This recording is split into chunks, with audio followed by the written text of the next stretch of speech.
आज जो टॉपिक ले लेते हैं। तो सबसे पहले तो दिशा एकेडमी में आप सभी का स्वागत है।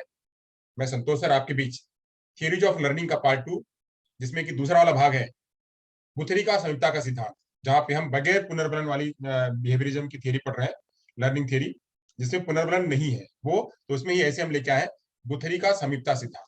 चलिए गुथरी का संयुक्ता सिद्धांत पढ़ेंगे। तो गुथरी के संयुक्ता सिद्धांत को पढ़ने से पहले जो कल हमने पढ़ा हुआ था, क्या तो पाउलो को पढ़ा हुआ था। पाउलो में हम लोगों ने बहुत अच्छी तरह से सब कुछ जान लिया हुआ था, सीख लिया हुआ था पाउलो को, कि पाउलो क्या है, पाउलो कैसे है। एक टेबल यहाँ पे और चाहिए। तो पाउलो क्या है, कैसे है, वो सब हमने कल पढ़ लिया हुआ था। पाउलो भी पुनर्बलन पर जोर नहीं देते हैं, बट पाउलो जो है वो स्टिमुलस वेरिएशन पर जोर देते हैं। वह कहते हैं कि स्टिमुलस अगर होगा तो व्यक्ति जो है उससे उससे सीख करके लर्निंग कर सकता है। उससे सीख करके कोई स्टिमुलस अगर सामने है तो उसको देख करके लर्निंग कर सकता है। तो जैसे भोजन है, भोजन को देख करके लार का आना, तो भोजन को देख करके लार का आना, वैसे यहाँ पे कहते हैं कि अगर वही चीज वही अगर बिल्कुल क्लोज है, रिलेशन उसका क्लोज है, गुथरी जी कहते हैं कि अगर उसका रिलेशन क्लोज है, बिल्कुल समीप है, बिल्कुल पास में है, जो स्टिमुलस है वह स्टिमुलस अगर बिल्कुल समीप है, क्लोज है, तो लर्निंग और ज्यादा होती है और फर्स्ट अटेम्प्ट में ही होती है। जैसे कहा गया है कि first impression is the last impression. अगर पहला ही इंप्रेशन सुदृढ़ हुआ, स्ट्रांग हुआ, पहला ही इंप्रेशन अगर सुदृढ़ और स्ट्रांग हुआ तो लर्निंग और बेहतर होती है, लर्निंग और बेहतर होती है। तो इसी को लेकर के उन्होंने बहुत सारी बातें करी हुई हैं। आज हम उन्हीं पर चर्चा करेंगे, उन्हीं पर चर्चा करेंगे। चलिए, तो मुझे एक टेबल की आवश्यकता और है।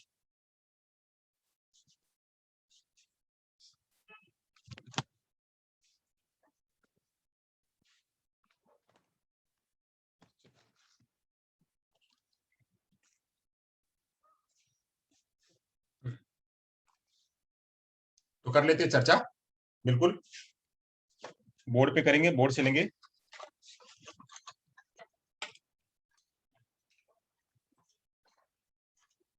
बोर्ड पे ही चलेंगे।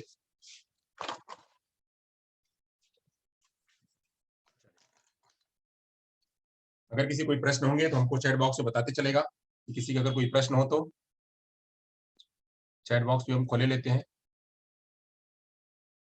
ओके, कुल मिला के 9 लोग हैं। चले, यूट्यूब पे स्ट्रीमिंग हो रही है, यूट्यूब पे भी आप लोग जरा उसको भी वॉच करते चलिएगा। चले, तो हमको बात करनी है क्या, लर्निंग थियरी का जो बिहेवियर व्यवहारवादी लर्निंग का सिद्धांत है, उसमें से बगैर पुनर्बलन के जो सिद्धांत है, जिसमें पुनर्बलन की बात नहीं करी गई, पुनर्बलन को नकारा गया है, उसमें से एक हमने पाउलो को पढ़ लिया, दूसरा हम पढ़ेंगे गुथरी को पढ़ेंगे। हालांकि गुथरी को अगर हम लास्ट में पढ़ते थे तो बेहतर होता, बट हमने सीक्वेंस में लिया हुआ तो हम सीक्वेंस में चल रहे हैं। गुथरी को अगर हम एकदम बिल्कुल लास्ट में लेके पढ़ते थे तो और बाकी चीजें हमको कॉन्सेप्ट क्लियर होता था, बट फिर भी हम ये पूरा का पूरा कॉन्सेप्ट आपका क्लियर करने की कोशिश करेंगे। गुथरी को हम पहले लेके आए, सीक्वेंस में लेके आए, इसलिए कि पुनर्बलन में दोनों को, व्यवहारवादी में विदाउट पुनर्बलन की हमने जो कल डायग्राम बताया हुआ था, उस डायग्राम में जो मैंने चर्चा करी हुई थी उसमें एक पुनर्बलन के साथ में था और एक पुनर्बलन के बगैर। तो पुनर्बलन के साथ में वो जो है हमको बातें पढ़नी है, उसमें हल है, स्किनर है और थॉर्नडाइक है। और पुनर्बलन के बगैर कौन कौन थे, तो पाउलो थे और ये गुथरी थे। तो पाउलो के बारे में कल चर्चा कर ली हुई थी। आज हम चर्चा कर रहे हैं किसकी, तो आज हम चर्चा कर रहे हैं गुथरी की। आज हम चर्चा कर रहे हैं गुथरी की। तो गुथरी का सिद्धांत पढ़ेंगे, गुथरी का अधिगम सिद्धांत, गुथरी का अधिगम सिद्धांत, जिसको हम समीपता का सिद्धांत भी कहते हैं, गुथरी का समीपता का सिद्धांत, जिसको हम कहते हैं गुथरी का समीपता का सिद्धांत। चलिए वो पढ़ते हैं। अगर जिसको कंफर्टेबल है यूट्यूब पे, तो वो यूट्यूब पे भी देख सकता है, वहां पे भी स्ट्रीमिंग हो रही है।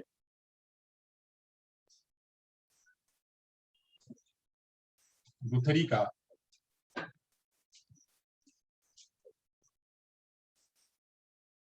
समीपता का सिद्धांत,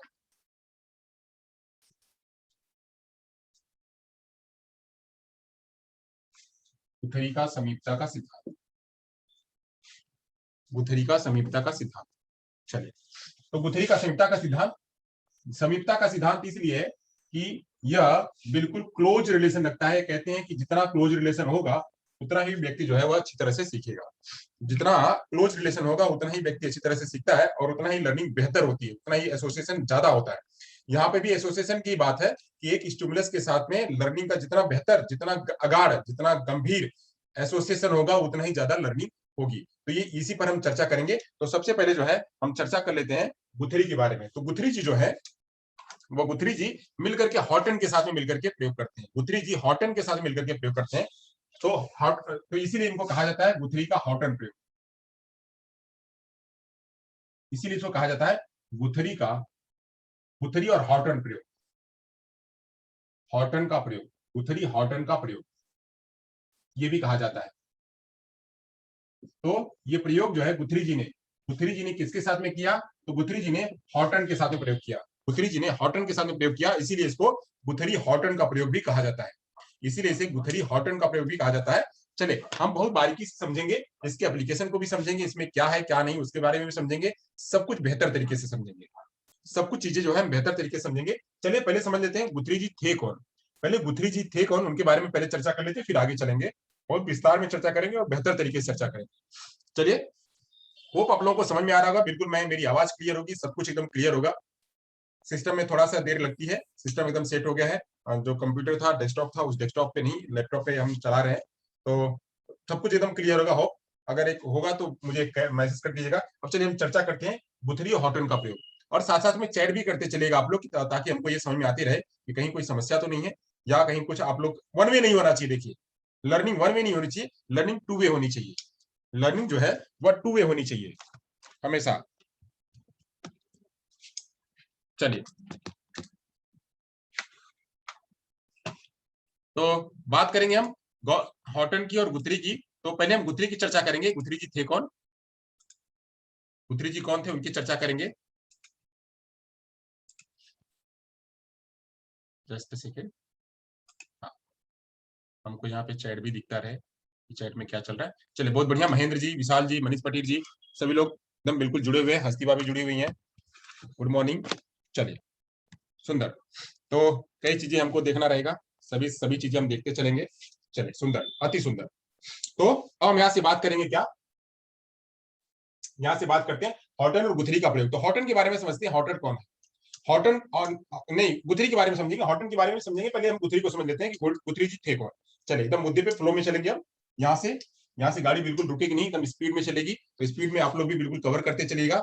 चलिए, तो बात करते हैं गुथरी जी के बारे में। तो गुथरी गुथरी जी जो है वह क्या है, वह उन्होंने प्रयोग किया, गुथरी जी ने प्रयोग किया तो हॉटन के साथ मिलकर किया। आप गुथरी थे कौन उनके बारे में चर्चा कर लेते हैं। गुथरी जी थे कौन, तो इनका पूरा नाम था एडविन रे गुथरी। इनका पूरा नाम था एडविन रे, एडविन रे गुथरी, एडविन रे गुथरी, ये इनका पूरा नाम था।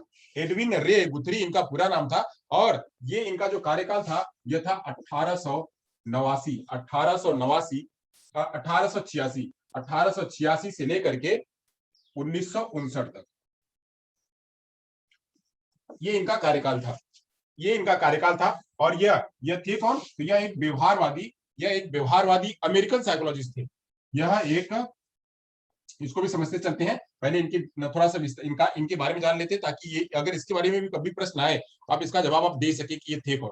तो ये कौन थे, तो यह एक अमेरिकन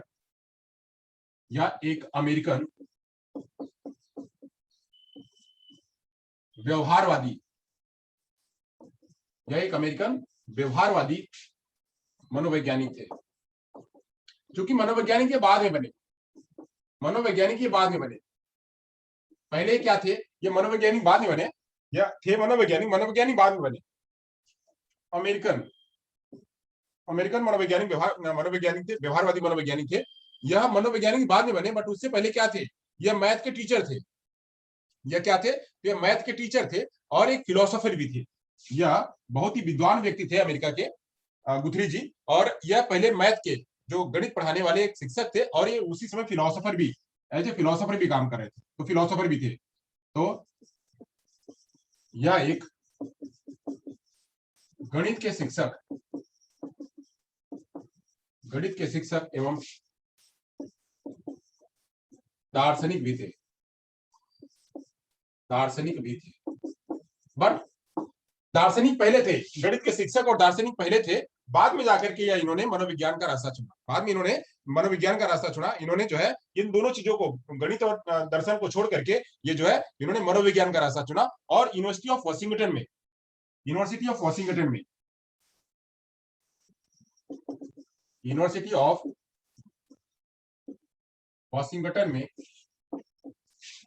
प्रोफेसर के रूप में कार्य करने लगे, मनोविज्ञान के प्रोफेसर के रूप में, मनोविज्ञान के प्रोफेसर के रूप में,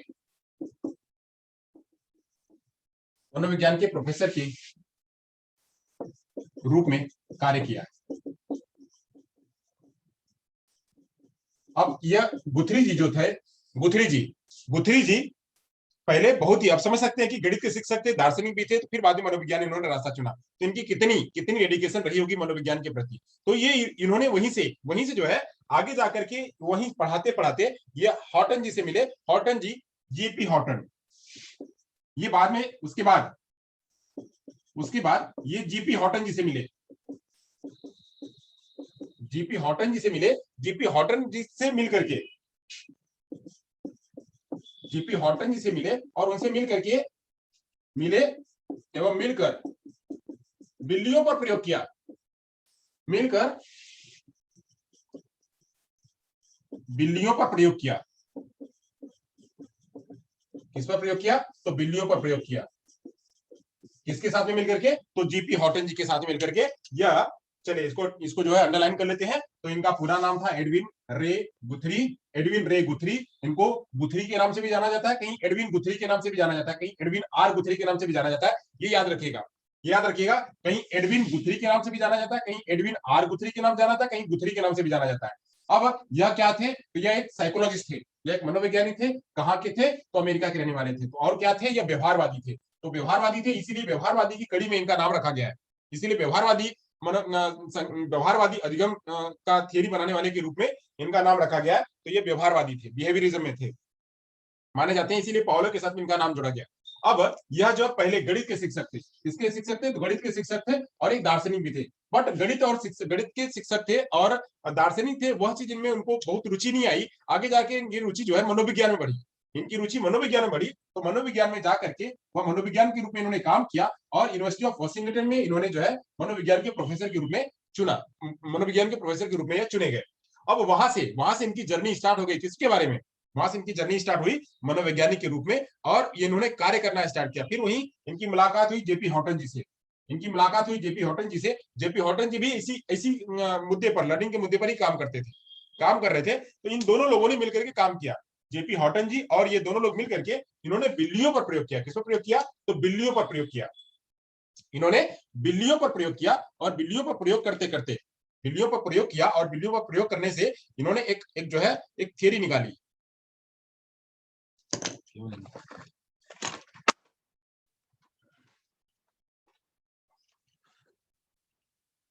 बिल्लियों पर प्रयोग किया और बिल्लियों पर प्रयोग करते करते जो है इन्होंने एक सिद्धांत निकाला और बिल्लियों पर प्रयोग किया।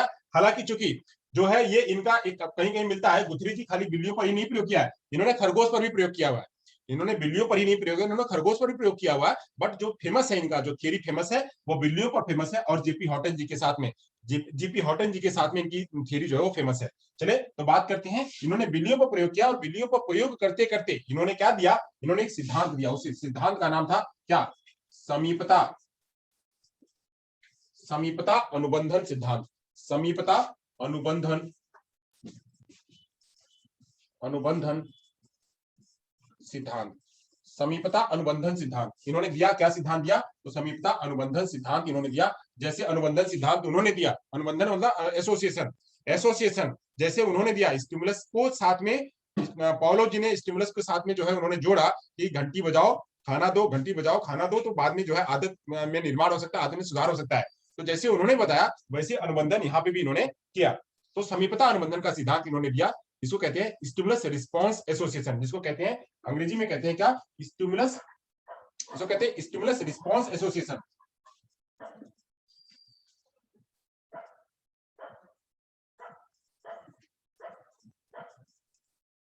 स्टिमुलस रिस्पॉन्स एसोसिएशन, इसको कहते हैं स्टिमुलस रिस्पॉन्स एसोसिएशन। तो स्टिमुलस रिस्पॉन्स एसोसिएशन यानी समीपता अनुबंधन सिद्धांत, समीपता अनुबंधन सिद्धांत दोनों के साथ में जोड़ना, दोनों के साथ में जोड़ना, किसके, रिस्पॉन्स और स्टिमुलस के बीच में एसोसिएशन कराना, स्टिमुलस और रिस्पांस के बीच में, स्टिमुलस और रिस्पांस के बीच में क्या करना, एसोसिएशन कराना। ये एसोसिएशन कराने का काम इन्होंने किया। अब यह इन्होंने यहीं पर प्रयोग नहीं किया, इन्होंने बिल्लियों पर प्रयोग करने के बाद जो आगे जाकर के इन्होंने खरगोश पर भी प्रयोग किया, इसलिए इनका खरगोश की भी जो सिद्धांत वो फेमस है। खरगोश पर भी एक सिद्धांत इनका है, खरगोश पर भी प्रयोग किया था। बाद में इन्होंने खरगोश पर भी प्रयोग किया।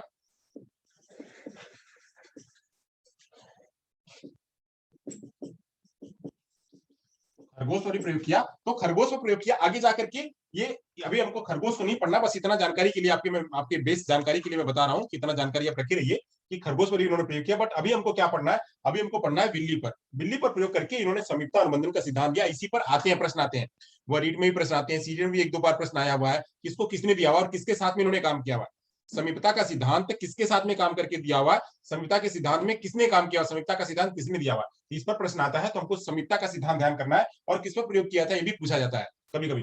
तो हमको बस अभी बिल्लियों के बारे में जानना। अब चलिए प्रयोग के बारे में बात करते हैं कि प्रयोग क्या है। इतना तो हमने समझ लिया कि गुथरी जी जो है हॉटन के साथ मिलकर के उन्होंने प्रयोग किया। गुथरी जी, वह उनका पूरा नाम है एडविन रे गुथरी, एडविन रे गुथरी, और ये एक अमेरिका के व्यवहारवादी मनोवैज्ञानिक थे।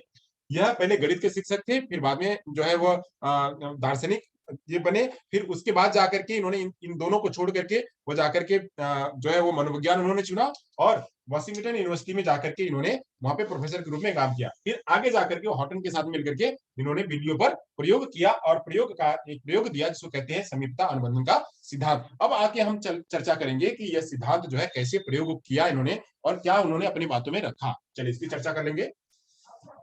यह जो प्रयोग है उन्होंने कैसे किया, किस रूप में किया और क्या उसका एप्लीकेशन क्या मिला। तो हम यहाँ से प्रयोग पढ़ेंगे, जैसे हमने कल पढ़ा हुआ था उसका प्रयोग भी पढ़ा हुआ था, उसका एप्लीकेशन पढ़ा हुआ था और उसके हमने जो है एजुकेशनल इम्प्लीकेशन पढ़े हुए थे। तो हमको अब यहाँ से पढ़ना है कि गुथरी का प्रयोग, पहले गुथरी का प्रयोग पढ़ेंगे। गुथरी का प्रयोग पढ़ने के बाद फिर हम उसका जो है ये पढ़ेंगे उसका एप्लीकेशन, और एप्लीकेशन के साथ साथ में फिर हम इम्प्लीकेशन पढ़ेंगे। चलिए हम छोटे छोटे शब्दों में हम ही चर्चा कर लेंगे। बिल्कुल इसको 3 लाइनों में डिवाइड कर देते हैं, 3 लाइनों में एक ही बोर्ड पे सारी बातें कर लेंगे, एक ही बोर्ड पे सारी बातें कर लेंगे, बनेगा तो फिर हम आगे डिवाइड करेंगे। सबसे पहले तो चर्चा करेंगे क्या, सबसे पहले चर्चा करेंगे इसका प्रयोग। पहले प्रयोग की चर्चा कर लेते हैं, प्रयोग क्या है।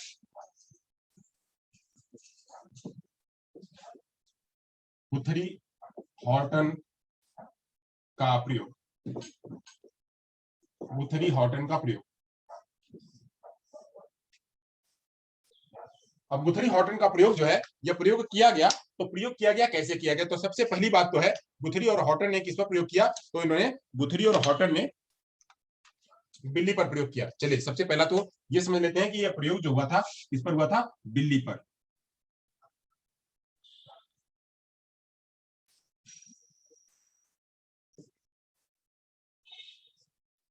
बिल्लियों पर प्रयोग किया गया।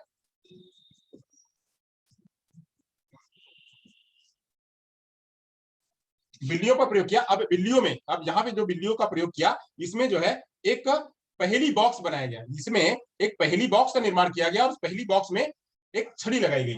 यहाँ पे इसमें एक पहेली बॉक्स बनाया गया। जब बिल्लियों को प्रयोग किया गया तो बिल्लियों को प्रयोग करने के लिए एक पहेली बॉक्स बनाया गया, पहेली बॉक्स बनाया गया, पहेली बॉक्स बनाया गया। और बॉक्स बनाने में बना करके उसको उसके उसमें एक जो है एक पोल बनाया गया, एक लीवर नुमा छड़ी बनाई गई, उसमें एक लीवर नुमा, एक लीवर नुमा छड़ी बनाई गई। कैसे बनाई गई उसकी बताते हैं हम। एक लीवर नुमा छड़ी बनाई गई, कैसी बनाई गई। चलिए यहाँ पे ऐसा था एक यहाँ पे बॉक्स बनाया गया, इस बॉक्स में एक ऐसा एक छड़ी बनाई गई, एक ऐसा ये छड़ी बनाई गई। और यहाँ पे बिल्लियां जो है ये बिल्लियां थी, यहाँ पे बिल्लियां कहीं थी। तो बिल्लियां जो है जैसे ही बिल्लियां और इधर इधर कुछ भोजन या उनके लिए कुछ स्टिमुलस, यहाँ पे कुछ स्टिमुलस रखा गया। बिल्लियां, जैसे ये बिल्लियां यहां से आकर के इससे जैसे टकराए, जैसे इससे टकराए, जैसे टकराए, चाहे उनके हाथ से, चाहे पंजे से, चाहे जैसे इनसे जैसे टकराए, तो ये क्या होता था, लीवर जो है, ये छड़ी जो है खुल जाती थी, ये छड़ी खुल जाती थी। जैसे इससे टकराते थे छड़ी खुल जाती थी।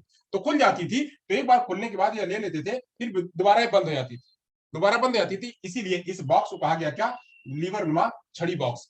लीवर नुमा जो है वह छड़ी और उसी का बॉक्स, उसे पहली बॉक्स भी कहा गया।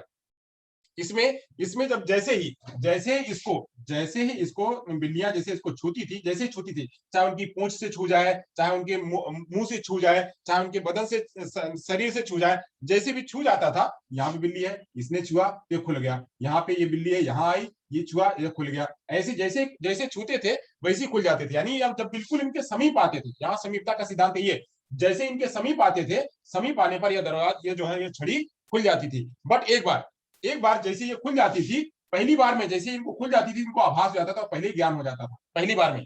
इसीलिए कहा गया यहाँ पे first impression is the last impression. ये एक यहाँ पे ले सकते हैं, फर्स्ट इंप्रेशन जो हमारा अलग अलग रूप में आता है, इसको हम कह सकते हैं first impression is the last impression. जो बात आती है, तो यहाँ पे हम इसको नहीं लेते, बस हम इसको इतना ही समझाते हैं कि पहली बार में जो पहला स्ट्रॉन्ग लर्निंग है, पहला प्रयास जो है, वो पहला प्रयास वही से व्यक्ति जो है, वो ये जो प्राणी है वह सीख लेता है। पहले ही प्रयास में जो कोशिश करता है वही सीख लेता है। यानी पहले प्रयास में यह बिल्ली आई, इधर घूमते घूमते आई, और इसने छुआ, तो छू करके यह इसका गेट खुल गया। ये जो लीवर है, ये जो छड़ी है, ये छड़ी खुल गई और ये अंदर आ गई, इधर आ गई, इधर आ गई। तो इसने पहले ही प्रयास में देख लिया। फिर वैसे ही दूसरा, जब छू करके फिर आगे गई, तो वापस इसको जो है, अब ज्ञान हो गया, ज्ञान हो गया।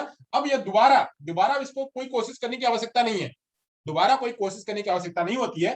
क्यों? क्योंकि उसने एक बार सीख लिया है। जब इसी को कोई नई, यहाँ पे भी एक और प्रयोग किया गया कि नई कोई रणनीति, दूसरी प्रकार की रणनीति रखी गई, तो अब नई रणनीति को जब उसने देखा, तो नई रणनीति पे जब उसने प्रयास किया, तो वहां पे भी आया। यानी पहली बार में एक अवस्था में सीखी हुई चीज को, पहली बार में एक अवस्था में सीखी हुई चीज को वो जब उसने एक्वायर कर लिया, तो दूसरी बार में वही सेम रिपीट करने के बाद वो वही बिहेवियर करता है। वो वही बिहेवियर करता है कि वह क्या करेगा, जैसे उसकी पूंछ से, एक एग्जांपल मैं बताता हूं। मान लीजिए यहाँ पे बिल्ली है, यहाँ पे बिल्ली है, या बिल्ली है, इसको मैं सी से संबंधित करता हूं। सी है, और सी का ये वाला भाग से, या सी ऐसे घूमते घूमते आए, तो सी वाले भाग से ये यहाँ से छुई, ऐसे जैसे छुआ, या खुल गया। अब दोबारा जब भी वह आएगी तो क्या करेगी, वह इसी से छुएगी, अपने पीठ से ही छुएगी, और पीठ से छुआ करके वो क्या करेगी, बोलेगी कि अब खुल जा।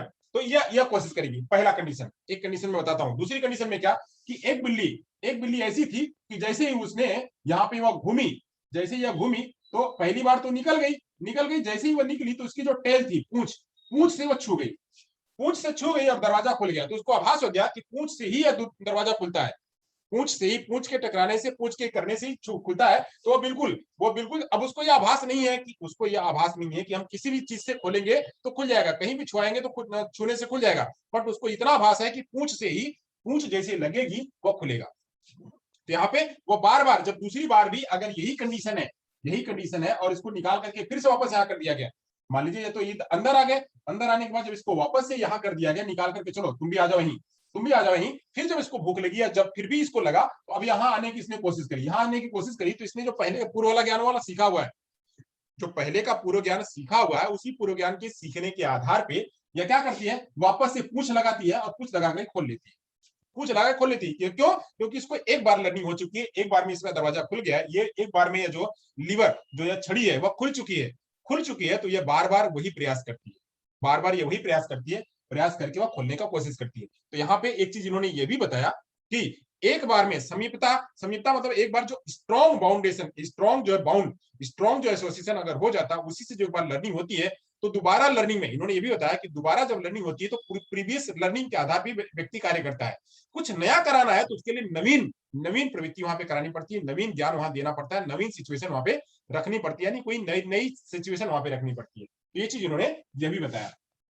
अब यहाँ पे चलिए, यहाँ पे इतना हमने समझ लिया कि इसमें जो है बिल्लियों को यहाँ पे रखा गया, और बिल्लियों को रख करके बिल्लियों पर यहाँ पे प्रयोग किया गया। अब यह जो बिल्लियां थी, अब इन बिल्लियों को जो है वह कुल मिलाकर के 29 प्रयोग किए गए, कुल 29 प्रयोग किए गए बिल्लियों पर अलग अलग अनुक्रिया में। यहाँ पे जो लीवर छड़ी रखी गई, उसमें बिल्लियों के ऊपर, बिल्लियों पर कुल 29 प्रयोग किए गए। 29 अलग अलग प्रकार के प्रयोग किए गए कि देखते हैं कि कैसे, क्या क्या कोई बिल्ली खाली पूंछ से करती है, क्या कोई बिल्ली बदन से करती है, क्या कोई कैसे, तो जिसका जैसे छूता था वो वैसे उसने लर्निंग कर ली हुई थी। तो अलग अलग प्रकार के 29 प्रयोग किए गए और कुल 800 फोटो लिए गए। 800 फोटो अलग अलग बिल्लियों पे, अलग अलग बिल्लियों पे बार बार करने पर, बार बार करने पर जो है वहां पे 800 कुल फोटो लिए गए। 800 फोटो लिए गए। चलिए इतना तो 800 फोटो की बात करते हैं, यानी अलग अलग बिल्लियों पर, अलग अलग बिल्लियों पर प्रयोग में, प्रयोग में 800 कुल 800 जो है वो फोटो लिए गए। अब 800 फोटो लिए गए, लिए गए और उस पर अध्ययन किया गया, और उस पर अध्ययन किया गया, अध्ययन किया गया और अध्ययन किया गया, पाया गया कि जो है बहुत ध्यानपूर्वक अध्ययन किया गया और देखा गया कि बिल्लियां जो है अलग अलग प्रकार में, अलग अलग प्रक्रिया, सभी बिल्लियों की अलग अलग जो है अनुक्रिया भिन्न भिन्न होती है। यहाँ पे यह भी देखा गया कि बिल्लियों की अनुक्रिया,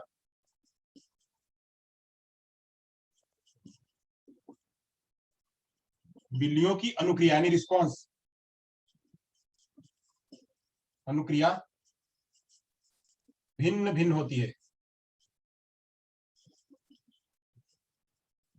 बिल्लियों की अनुक्रिया भिन्न भिन्न होती है। अब वो बिल्लियों की अनुक्रिया भिन्न भिन्न कैसे होती है, मैंने आपको समझाया कि जैसी बिल्ली, बिल्ली का जहां स्पर्श हुआ, बिल्ली का जहां स्पर्श हुआ वहां पे वो जाकर के चली गई। बिल्ली का जहां स्पर्श हुआ, जैसे यहाँ पे यह एक पोल था, यह एक पोल है, मतलब ये एक बॉक्स है, बॉक्स में यहाँ पे एक पोल रखा गया। पोल मतलब क्या, पोल मतलब एक खंबा, खंबा रखा गया और यहाँ पे बिल्लियां हैं, यहाँ पे बिल्ली है, यहाँ पे बिल्ली है, यहाँ पे बिल्ली है, यहाँ पे बिल्ली है, यहाँ पे बिल्ली है, और कोई बिल्ली इधर से मुंह कर ली, कोई बिल्ली इधर से मुंह कर ली। तो ऐसे अब बिल्ली जैसे यहाँ पे छुई, जैसे यहाँ पे आकर के छुई, तो छुई, छूने के बाद ये पोल खुल गया और अंदर जो है आ गई, अंदर भोजन रखा है, भोजन उसने ले लिया, भोजन ले लिया और भोजन लेकर के खा लिया। अब इसको वापस से भोजन खा लिया तो निकाल करके वापस यहाँ रख दिया गया। अब वापस रख दिया गया तो ये वापस से वही एक्टिविटी कर रही है जैसा पहली बार इसने देखा हुआ था, जैसा पहली बार इसने देखा हुआ था। अब इसी में जब दोबारा रणनीति बदल दी गई, रणनीति बदल दी गई कि अब यहाँ पे धक्का देने के बाद, अभी पहले तो छुआ, पहले छुआ, अब इसको जब धक्का देंगे, थोड़ी सी इसकी स्ट्रेटजी थोड़ी बदल दी गई कि अब यहाँ पे थोड़ा सा जबरदस्ती पुश करना पड़ेगा, जब पुश करेंगे तब जाकर के दरवाजा खुलेगा। पहली बार तो छूने पर दरवाजा हुआ, जैसे छू दिया खुल गया, ये पोल जो खुल गया। वहीं अब धक्का देने पर, जब धक्का देंगे तब खुलेगा। तो दूसरी बार में उसने जब धक्का दिया, पहली बार में जब धक्का देने पर उसने किया, पहली बार में धक्का दिया खुल गया, अब उसको लग गया कि इससे नहीं, अब नई सिचुएशन है, जब हम धक्का देंगे तब खुलेगा। तो बिल्लियों ने वह भी सीख लिया। तो इसी पर यह बताते हैं कि, यहाँ पे यह बताते हैं कि जैसी मुद्रा होती है, जैसा मतलब जैसा सिचुएशन होती है, उस सिचुएशन के आधार पे वह सीखा जाता है। तो यहाँ पे इन्होंने कहा कि उद्दीपक जो है, उद्दीपक अगर स्ट्रांग है, तो उद्दीपक और अनुक्रिया के बीच में जो बॉन्डिंग है, जो बॉन्डिंग अगर वह स्ट्रांग है और पहली बार में बॉन्डिंग है, फर्स्ट इंप्रेशन में ही, अगर पहली बार में ही वह अगर है स्ट्रांग, तो वहीं पे लर्निंग वो हो जाती है। और दूसरी बार में अगर कोई नई सिचुएशन आती है तब वो नया सीखता है, नहीं तो वो पुरानी वाली चीजें वो रिपीट करता है, पुरानी चीजें बताता है। ऐसा हम लोगों के साथ में भी होता है, ऐसा हम लोगों के भी साथ में होता है। हमारे साथ में कैसा होता है कि अगर हमको किसी ने कहा है, कि चलो चलो यहाँ पे हमारा जो एप्पल है, एप्पल की हम जैसे बता लेते हैं, चर्चा कर लेते हैं, एक हम कोई चित्र बनाते हैं, हमको चित्र मान लीजिए ऐसा ही बनाने आता है, ये ऐसा चित्र हमको बनाने आता है, ऐसा फूल, ऐसा फूल बनाने आता है हमको,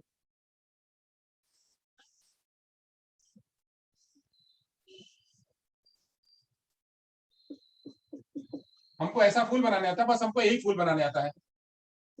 अब हमको ऐसे ही फूल बनाए, बस हमको हम जब भी हम बनाएंगे ऐसे फूल बनाएंगे, जब भी बनाएंगे हम ऐसे फूल बनाएंगे। क्यों? क्योंकि हमने एक बार में ऐसा सीखा हुआ था, तो अभी हमारे पास पूर्व ज्ञान का स्टीरियो टाइप का वही ज्ञान हमारे पास पड़ा हुआ है। स्टीरियो टाइप का इसको कहते हैं क्या, ये वाला ज्ञान को हम कहते हैं स्टीरियो टाइप। अगर वही ज्ञान, नया ज्ञान नहीं दिया गया, मैंने बताया ना कि यहाँ पे जो बिल्लियां हैं, या बिल्लियों में जो ये पोल है, पोल में से अगर बिल्ली ने एक बार छू लिया, बिल्ली ने एक बार छू लिया, जो वो उसको ज्ञान मिला, अगर यहाँ पे कोई नवी सिचुएशन नहीं दिया जाएगा तो बिल्ली क्या करेगी, हमेशा अपने पीठ से ही खोलने की कोशिश करेगी। अब ये वाली बिल्ली अपने अपने पूंछ से ही खोलने का कोशिश करेगी। और यह वाली बिल्ली जो है अपने पैर से खोलने की कोशिश करेगी, एक दूसरी बिल्ली है वो अपने मुंह से खोलने की कोशिश करेगी, अपने मुंह से खोलने की कोशिश करेगी। यानी जो व्यक्ति जिसने पहली बार का ज्ञान एक बार लिया हुआ है, अगर उसमें कोई नवीन चीज नहीं लाई गई, कोई नवीन चीज नहीं बताया गया, तो पुराने ज्ञान के आधार पर ही वैसा सीखता है और वैसा ही करता है। जैसे मैं कह रहा हूं यहाँ पे एक फूल है, मैं एक चित्र आपको बता रहा हूँ कि यहाँ पे एक फूल है, ये फूल हमको बनाने आता है,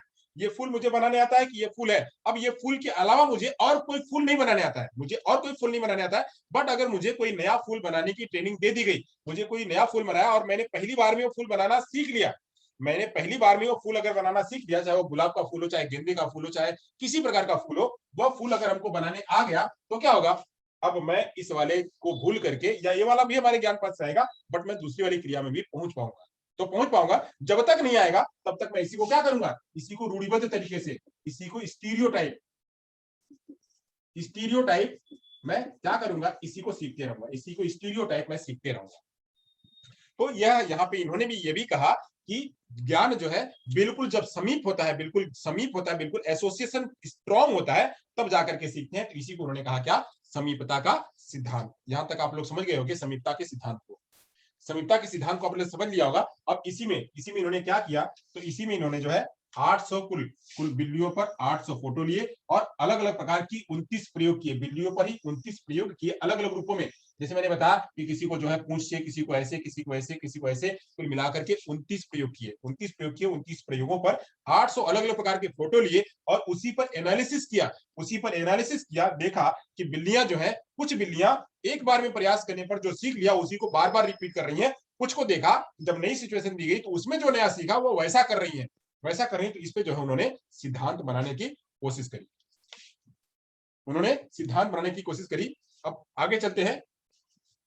यहां तक हो गया। यहां तक बातें आपने सीख लिया कि समीपता का सिद्धांत कैसे होता है। तो उन्होंने कहा कि प्रत्येक बिल्ली है वह उस बॉक्स में रखा गया, तो उसने जो है वह वैसा ही प्रयास किया, प्रत्येक बिल्ली जैसा पहली बार उसने प्रयास किया वैसा ही सेम प्रयास किया उसने आगे भी। चलिए तो क्या है, इसमें आगे की बात कर लेते हैं। तो बिल्ली एक बार में जैसा उसने प्रयास करके सीखा, पहली बार में प्रयास करके सीखे अनुभव पर प्रतिक्रिया समान दिया, प्रतिक्रिया जो है वह बिल्ली ने समान दिया और उसी प्रयास पे वहां से वो बाहर भी आई। यानी अब यहाँ पे ये भी देखा गया कि यह बिल्ली अंदर आ गई। एक प्रयोग इन्होंने अंदर भी किया कि इसको बाहर नहीं बुलाना है, यह छूना है, यह यहाँ से तो अंदर आ गई खाना खाने के लिए, यहाँ पे बिल्लियां यहाँ पे हैं, यह बिल्ली ध्यान करिएगा, यहाँ पे बिल्लियां हैं। अब यहाँ बिल्लियों में यह बिल्ली खाना खाने के लिए इसने अपने छुआ, तो पीठ से छू करके खुल गया आकर के बिल्ली यहाँ आई और यहाँ पे उसने खाना खा लिया। ये जो भोजन रखा है, भोजन उसने खा लिया और भोजन खाने के बाद अब यह वापस जाना चाहती है, अपने बाहर जाना चाहती है। तो फिर से उसने क्या किया, वही पीठ लगाया और पीठ लगा करके वह वापस भी चली गई। तो उसने सीख लिया कि पीठ के यहाँ लगाने से यह दरवाजा जो है खुल जाएगा, पीठ के हटाने से, मुंह लगाने से यह दरवाजा खुल जाएगा, या जो पोल है वह खुल जाएगा तो हम उधर जा सकते हैं। तो उसने वैसा ही प्रयास किया, वही सेम प्रयास उसने बाहर भी निकलने के लिए किया। अब इसी को प्रयास को उन्होंने क्या कहा, मैंने बताया कि यहाँ पे इसी प्रयास को उन्होंने स्टीरियोटाइप का भी नाम दिया। जो ये व्यवहार जो उसने लगातार एक ही व्यवहार किया, वही पुराना व्यवहार उसने किया बिल्लियों ने, यानी वही प्रतिक्रिया, एक बार प्रयास करने के बाद जो सीखा हुआ अनुभव उसमें प्रतिक्रिया समान दिया, इसी समान प्रतिक्रिया को उन्होंने स्टीरियोटाइप बिहेवियर का भी नाम दिया। कि एक बार जो उसने सीख लिया है वही उसका जो है वो बॉन्ड हो जाता है बिल्कुल। इसी सीखे हुए व्यवहार को रूढ़िबद्ध व्यवहार का नाम दिया, रूढ़िबद्ध व्यवहार का नाम दिया, रूढ़िबद्ध व्यवहार का नाम दिया। और यहाँ पे इन्होंने जो उन्होंने सीखा हुआ था और इसी रूढ़िबद्ध व्यवहार को, कि जब एक बार स्ट्रॉन्ग बॉन्डिंग हो जाती है तो स्ट्रॉन्ग बॉन्डिंग को इन्होंने इसी को सीखने का और इसी प्रयोग के आधार पे जो प्रयोग किया, व्यवहार का नाम दिया, और ये जो प्रयोग किया इसी प्रयोग के आधार पर इसी प्रयोग के आधार पर गुथरी ने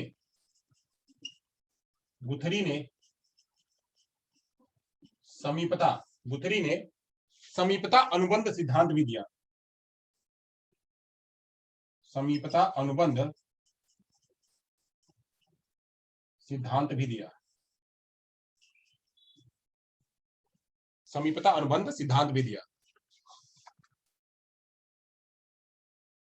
तो समीपता अनुबंध सिद्धांत कैसे आया? तो उन्होंने यह बताया कि एक बार बिल्ली जो प्रयास करती है, पहली बार में जो प्रयास करती, छू लिया, वही उसके अंदर में व्यवहार में वो आकर के बस गया, और वही व्यवहार वो आने के लिए भी, जाने के लिए वैसा ही व्यवहार करती है, और आगे लगातार वो वही करती है जब तक उसको कहीं नया ज्ञान नहीं मिल जाता, जब तक उसको नया कोई ज्ञान नहीं हो जाती है, तब तक वो वही प्रयास करती है। और इसी को कहा कि एक बार उसको स्ट्रॉन्ग, भले कितनी मेहनत करो, लगातार मेहनत करो, बट एक बार में, पहली बार में अच्छी मेहनत करो, पहली बार में मेहनत कर दो, तो मेहनत जो है आपको आसानी से पहुंचा देगी। तो यहाँ पे एक सिद्धांत ये भी आता है कि बार बार इतना लगातार मेहनत करने की आवश्यकता नहीं। अगर आप एक बार में, पहली बार में बहुत अच्छी तरह से मेहनत कर देंगे, आप जो वहां पहुंच जाएंगे। ये समीपता का सिद्धांत, गुथेरी का समीपता का सिद्धांत भी जो है वहां पे लागू हो जाएगा। कहीं कहीं यह प्रश्न पूछा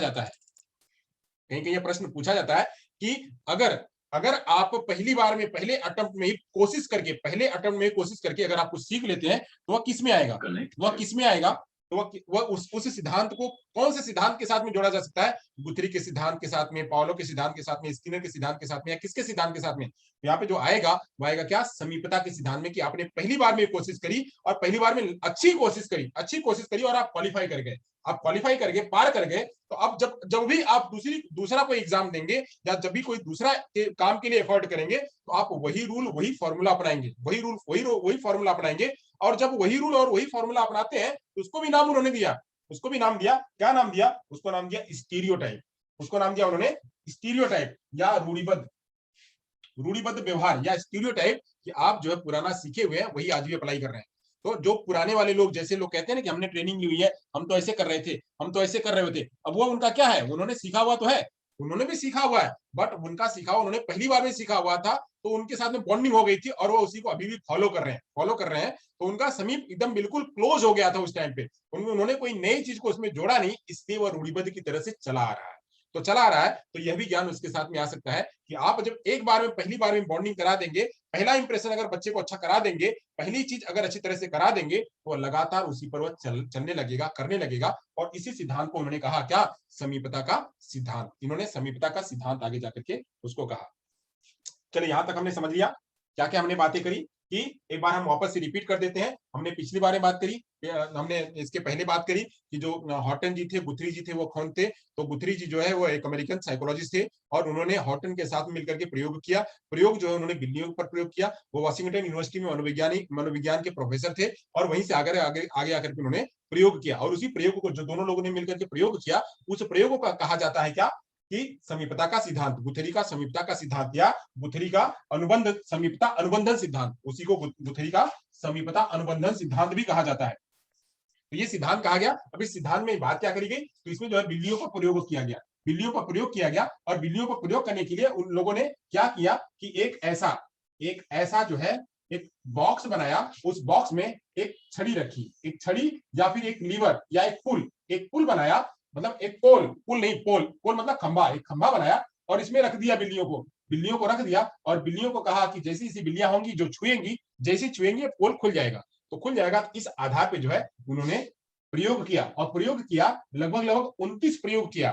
कितने प्रयोग किए? तो 29 प्रयोग किए। एक लीवर नुमा छड़ी थी, एक बॉक्स था, कुल 29 प्रयोग किए, 800 फोटो लिए। अब प्रयोगों के बाद जैसे जैसे बिल्लियों ने एक्ट किया, रिएक्ट किया, जैसे जैसे किया, वैसे वैसे यहाँ पे फोटो भी लिया। फोटो लेने के बाद ले लिया, अलग अलग फोटो लिया, और उसी फोटो के बाद एनालिसिस किया कि कौन सी बिल्ली ने, ये वाली बिल्ली ने कैसा रिएक्शन किया, दोबारा इसे कैसा कर रही है, तिबारा ऐसा कैसा कर रही है। तो उसमें यह देखा उन लोगों ने कि एक बिल्ली जैसे ही अंदर आकर के, जिस प्रकार से पूंछ को लगा करके, छू करके अगर अंदर आई, तो जब जाने की कोशिश करी, भोजन तो पा लिया, बट जाने की बाहर जब कोशिश करी, तो वहां पे भी उसने और कोई नहीं किया, उसने सीधे पूंछ लगाया, पूंछ लगा करके खोला और आगे बढ़ गई, पूंछ लगा के लगाई और आगे बढ़ गई। यानी इससे उन्होंने यह क्या लगाया, निष्कर्ष क्या लगाया कि जो चीज पहली बार में बॉन्डिंग हो जाती, एसोसिएशन जिसके साथ में बेहतर हो जाता है, उसी एसोसिएशन के साथ में लर्निंग हो जाती है और वह लर्निंग को आगे कैरी करता है और वही लगातार लेके जाता है। तो उस लगातार लेके जाने को भी उन्होंने क्या कहा, उसको उस लगातार फॉलो कराने को उन्होंने कहा क्या, रूढ़िबद्ध व्यवहार कहा, यानी स्टीरियोटाइप व्यवहार, यानी वह चीज आकर के उसके अंदर छप जाती है और उसी हिसाब से वो व्यवहार करने लगता है। वह तब तक करेगा जब तक कोई नई लर्निंग उससे स्ट्रॉन्ग ना आकर के उसके अंदर में छप जाए। वह तब तक वही करेगा जब तक उसके अंदर कोई स्ट्रॉन्ग लर्निंग आकर के नहीं छप जाएगी, तब तक वही करेगा। तो ये चीज उन्होंने कहा कि जरूरी क्या है, जरूरी है बिल्कुल क्लोज, बिल्कुल क्लोज एसोसिएशन होना। अगर बिल्कुल समीप और बिल्कुल क्लोज एसोसिएशन और लर्निंग होगी, हमारी बॉन्डिंग होगी, तब जाकर के जो है बच्चे वहां पे बेहतर तरीके से लर्निंग कर पाएंगे। अब यहाँ पे जो है इन्होंने पुनर्बलन को बिल्कुल नकारा, कहा कि पुनर्बलन की यहाँ पे आवश्यकता ही नहीं है, पुनर्बलन कहाँ दिख रहा है, पुनर्बलन तो दिख ही नहीं रहा है। पुनर्बलन उसको खाली सिचुएशन चाहिए, उस सिचुएशन में जैसे ही एक क्लोज बॉन्डिंग हो जाएगी, वो सीख जाएगा। तो क्लोज बॉन्डिंग होनी जरूरी है, क्लोज एसोसिएशन होना जरूरी है, एकदम बिल्कुल समीप एसोसिएशन होना जरूरी है। जैसे समीप एसोसिएशन होगा, समीप अनुबंधन होगा, तो समीप अनुबंधन के जरिए व्यक्ति हो चाहे बच्चा हो, वो उस ज्ञान को सीख लेगा। अब इसके आधार पे इनके जो गुथरी का जो प्रयोग था, इस प्रयोग के आधार पे कुछ एप्लीकेशन आए, कुछ उन्होंने सिद्धांत सुझाए, कुछ एप्लीकेशन सुझाए। वो एप्लीकेशन क्या थे, उस पर चर्चा कर लेते हैं। चलिए यहाँ पे चर्चा करेंगे, ये तो हमने सीख लिया। अब यहाँ पे हम चर्चा कर लेते हैं इस पे कि कुछ एप्लीकेशन क्या उन्होंने सुझाए। तो एप्लीकेशन में हम खाली एक एक पॉइंट को यहाँ पे खाली मैं बताते चलूंगा और आपको समझाते चलूंगा, आप लोग उसको करते चलिएगा। यहाँ पे चलिए ये तो होना चाहिए, इसको मैंने मिटा दिया, होना चाहिए, क्योंकि इसी के आधार पे थोड़ा आप जान पाए। यहाँ पे बिल्लियां हैं, cat cat cat cat cat, मैं कर रहा हूँ, ये पोल है, इसे कहेंगे क्या, पोल। और यहाँ पे कहेंगे इसे भोजन, और ये क्या, ये बिल्ली। चलिए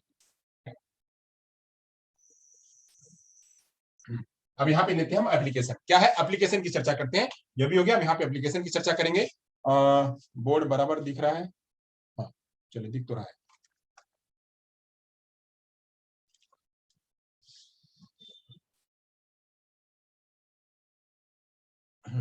गुड।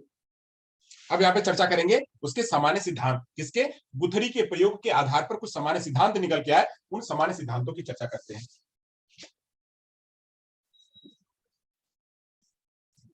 गुथरी, ऑर्टन के प्रयोग का सामान्य सिद्धांत,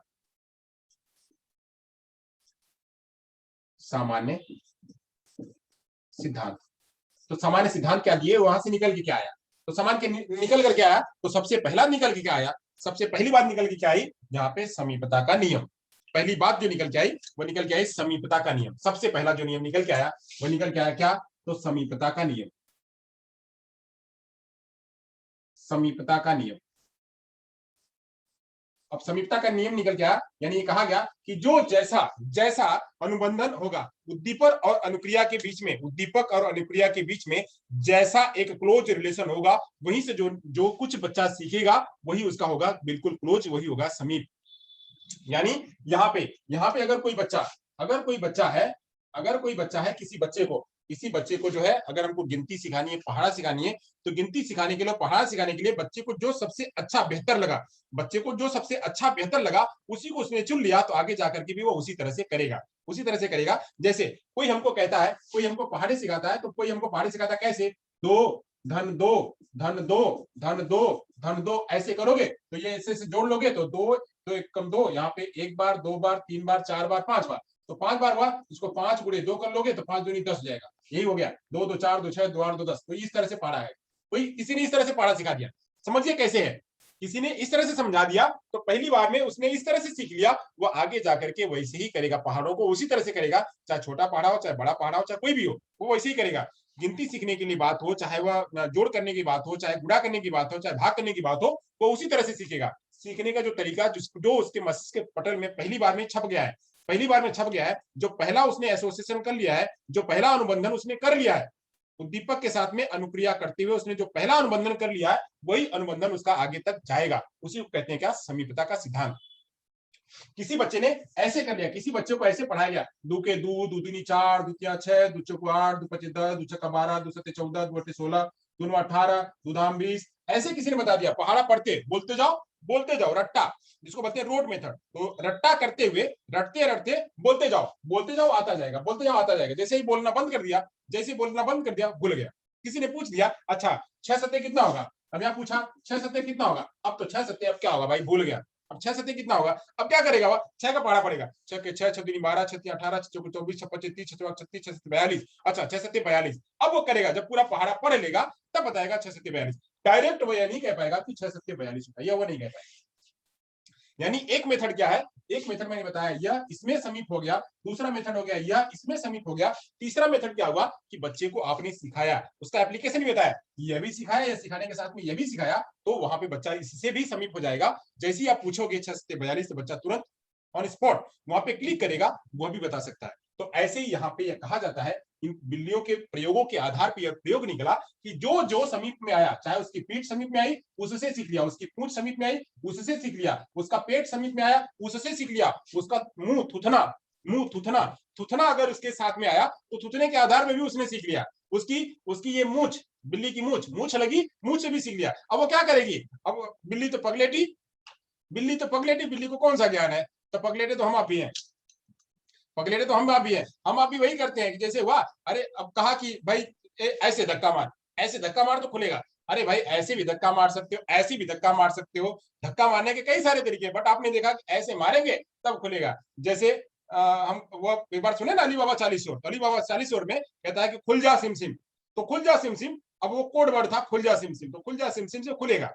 अब वही अब वो कह रहा है कि खुल जा सिम सिम, दूसरा कह रहा है अगड़म बगड़म तिगड़म पगड़म, तो अगड़म बगड़म तिगड़म पगड़म कह रहा है, तो अगड़म बगड़म तिगड़म पगड़म से थोड़ी खुलेगा वहां पे, वह वही खुलेगा उसी से, तो उसी से खुलेगा। वह वहां पे क्या कह रहा है, पहली बार गया तो देखा कि कुछ बोला जा रहा है, वो बोलने से ही वो खुलेगी। आवाज वहां देगा कि खुल जा सिम सिम तो खुलेगा, तो वहां जाकर के वो खुल जा सिम सिम कोड भूल गया, बट बोलने वाली प्रक्रिया क्या कि बोलना है। अब दूसरा होता, आजकल के जमाने के होंगे तो क्या करेंगे, बोलेंगे हथौड़ा, ये धपाक धपाक मारेंगे और वो खुल जाएगा, यानी तोड़ देंगे। तो तोड़ने के तरीके बहुत सारे हैं, वहां बहुत सारे तरीके हैं। तो जबकि वहां पे पहला बार एसोसिएशन क्या हुआ, उसने सुना कि जो डाकू हैं, डाकू खुल जा सिम सिम कहने से ही खोलते हैं। तो समीपता का सिद्धांत कैसे हो गया कि भाई यहाँ खोलना है, यहाँ बोलना है, बोल करके ही खुलेगा, यहाँ बस बोल करके चलाना है, यहाँ कुछ दिमाग और कुछ हलवा थोड़ा कुछ नहीं लेके जाना है। तो वह समीपता का सिद्धांत कहलाता है कि जिससे पहली बार लर्निंग हो जाती है, जिससे अनुबंधन पहली बार में हो जाता है, अनुक्रिया और उद्दीपक में जहां एक बॉन्ड एसोसिएशन हो जाता है, वहीं लर्निंग होती है। चलिए यहां तक मैंने आपको कितने सारे एग्जांपल दिए समीपता को बताने के लिए, तो यहाँ पे इसका कोड बस इतना ही लिख लीजिए, क्या कि अनुक्रिया और उद्दीपक के बीच अनुबंधन, उद्दीपक एवं अनुक्रिया के मध्य अनुबंधन बराबर समीपता,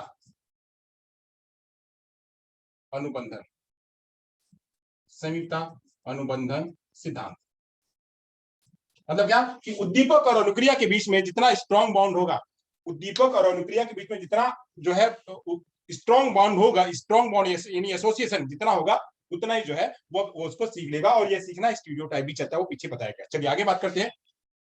अगला जो बात आई, एक अगला नियम जो बहुत बेहतर नियम उन्होंने दिया, कहा कि एकल प्रयास अधिगम का नियम। इन्होंने कहा एकल प्रयास अधिगम का नियम, जो नियम उन्होंने अगला दिया, कहा कि एकल प्रयास, यह बहुत ही स्ट्रॉन्ग है, यह पूछा जाता है। एकल प्रयास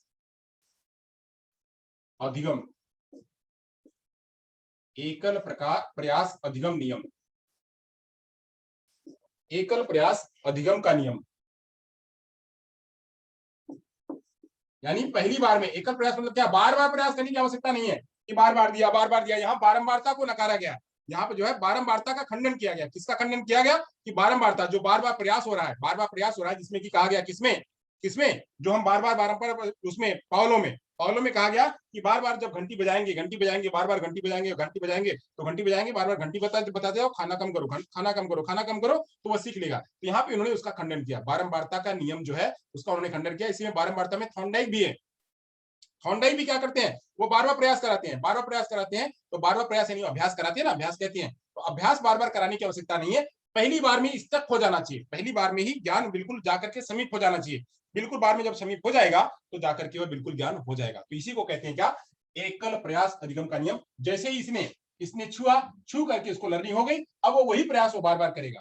यानी आपने एक बार प्रयास किया, एक बार ही खूब मेहनत से, जबरदस्त खूब अच्छी तरह से मेहनत कर लो और एक बार में क्वालिफाई कर लो, तो एक बार में क्वालिफाई कर लो। उसी का नियम इन्होंने दिया, एकल प्रयास का अधिगम। एकल प्रयास अधिगम का नियम, इसमें इन्होंने बारंबारता के नियम को खंडन किया। इसमें इन्होंने बारंबारता के नियम को खंडन किया। किसका खंडन किया, तो बारंबारता के नियम का।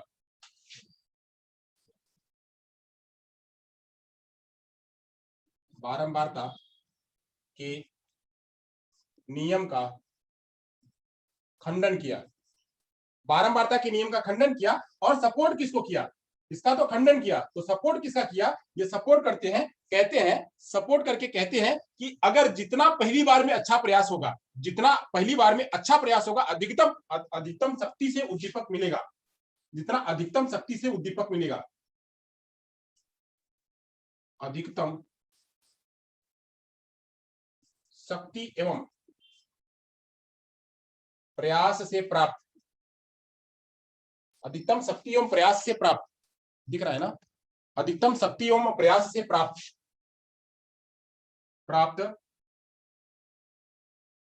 अनुक्रिया, अधिकतम शक्ति एवं प्रयास से प्राप्त अनुक्रिया सफल अनुक्रिया होती है, सफल अनुक्रिया होती है। यानी एक बार में ही जितना अच्छी तरह से आप प्रयास कर लो, मान लीजिए यहाँ पे है, बार बार प्रयास करनी, एक बार फेल हो गए, दो बार फेल हो गए, तीन बार फेल हो गए, इतना फेल होने की आवश्यकता नहीं, पहली बार में प्रयास करो और अच्छा प्रयास करो तो एकल प्रयास में सक्सेस जाओ। तो वही यहाँ पे एकल प्रयास अधिगम का नियम बताते हैं। इस सिद्धांत से प्राप्त करते हैं कि पहले प्रयास में बिल्ली ने सीख लिया और उसी को लगातार कर रही है, इधर भी उधर भी, जिधर भी इसको यहाँ रख दो वहां रख दो, वह पूंछ को ही लगाएगी, वह थूथने को ही लगाएगी, वह मूछ को ही लगाएगी, वह पूंछ को ही लगाएगी, वह शरीर को लगाएगी, पैर को लगाएगी। जैसे है पहली बार में जहां से उसने सीखा है उसी को बार बार वो करेगी। तो यहाँ पे कहते हैं एकल प्रयास अधिगम का नियम। और यहाँ पे बारंबार था, जो थॉर्नडाइक बार बार प्रयास करवाते थे, उस बार बार प्रयास को यहाँ पे रिजेक्ट करते हैं, यहाँ पे उसको कैंसिल करते हैं। चलिए आगे चलते हैं। आगे बात आती है नवीनता का नियम। इससे एक बात और सीखने को मिली, वो कहते हैं एक चीज और कहते हैं नवीनता का नियम। इससे एक बात और सीखने को आई जिसको कहते हैं नवीनता का नियम। नवीनता का नियम मैंने आपको बताया कि ये नवीनता का नियम कैसे आएगा।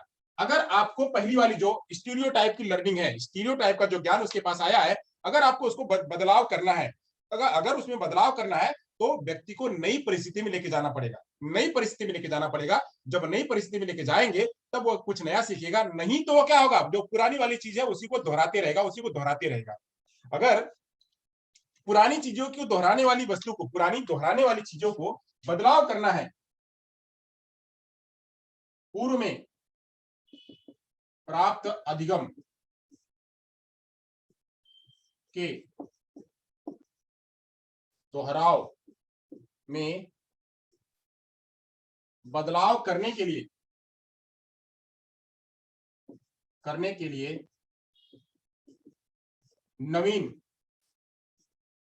परिस्थिति का निर्माण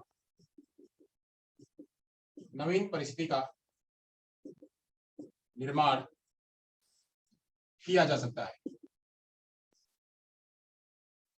नवीन परिस्थिति का निर्माण किया जा सकता है। ये क्या कहते हैं कि पूर्व में प्राणी जो कुछ भी पहले सीखा हुआ होता है, अभी यहाँ मैंने बताया ना, ये जो सीखा हुआ था उसी को बार बार लेके जाकर, इवन हम भी वही करते हैं, जो हमको सीखा हुआ हम वही एक्सप्लेन करते हैं, क्योंकि हमारे पास नया नहीं है, हम वही स्टीरियोटाइप के लेके आते हैं। हम कहते हैं दादा, तो दादा हमको दादा ही पता है तो दादा ही कहेंगे, हम ये नहीं कहते ग्रैंडफादर या ग्रैंडपा या ताऊ जी या बाबा, उसके बहुत सारे नाम हैं, तो बहुत सारे नाम हमको नाम नहीं पता है, दादा का और सारे नाम नहीं पता है, तो हम क्या कहते हैं, भाई दादा दादा बाबा बाबा वही करते हैं, हमारे पास और नहीं है। तो वो हम और नाम नहीं ले पाते। क्यों नहीं ले पाते हैं कि हम जो पुराना सीखा हुआ वही करते हैं। तो यहाँ पे व्यक्ति जो है वो पुराने सीखी हुई परिस्थितियों को वह उसी तरह से लेके आता है। अगर उसमें कुछ बदलाव करना है तो हमारे लिए क्या करना पड़ेगा, नवीन परिस्थिति का निर्माण करना पड़ेगा। और नवीन परिस्थिति का निर्माण करेंगे तो यहाँ पे व्यक्ति जो है उसमें बदलाव कर सकता है। तो इसलिए नवीनता का भी नियम लाने की बात इन्होंने करी। इन्होंने कहा कि एकल प्रयास में आते हैं, समीपता होती है, साथ साथ में नवीनता का भी उन्होंने बात किया। फिर कहते हैं कार्यों का अधिगम। यहाँ कहते हैं एक बात और करते हैं, एक चीज और लेके आते हैं, कहते हैं कार्यों का अधिगम। कार्यों का अधिगम, कार्यों का अधिगम। अब ये कार्यों के अधिगम में क्या होता है, चलिए एक एक चीज है, मैं आपको एग्जांपल के जरिए समझा रहा हूं और उन एग्जांपल को नोट करते चलिएगा आप लोग, क्योंकि यही एप्लीकेशन है, इसी पर प्रश्न आता है। यहां से तो प्रश्न कम आएंगे, इस वाले एरिया से प्रश्न कम आएंगे, इस वाले एरिया से बहुत ही मतलब डायरेक्ट प्रश्न आएंगे। यहां से डायरेक्ट प्रश्न आएंगे, जो इनडायरेक्ट प्रश्न आते हैं, अप्लाइड प्रश्न आते हैं, वो यहां से आते हैं। तो यहां से आते हैं, आपको ये ज्यादा अच्छी तरह से समझना है, ये ज्यादा अच्छी तरह से समझना, और इसी को हमारे दैनिक जीवन में उपयोग कराना होता है। यही एप्टीट्यूड है, यहीं से हमको सीखना पड़ता है और यही चीज हमको प्रयोग करना पड़ता है। इसको आपको ज्यादा बेहतर तरीके से सीखना है, इस बात को। तो चलिए, तो यहाँ कहते हैं कि कार्यों का अधिगम। अब कार्यों के अधिगम में उन्होंने बताया कि किसी कार्य को करने के लिए मूवमेंट करने की आवश्यकता पड़ती है।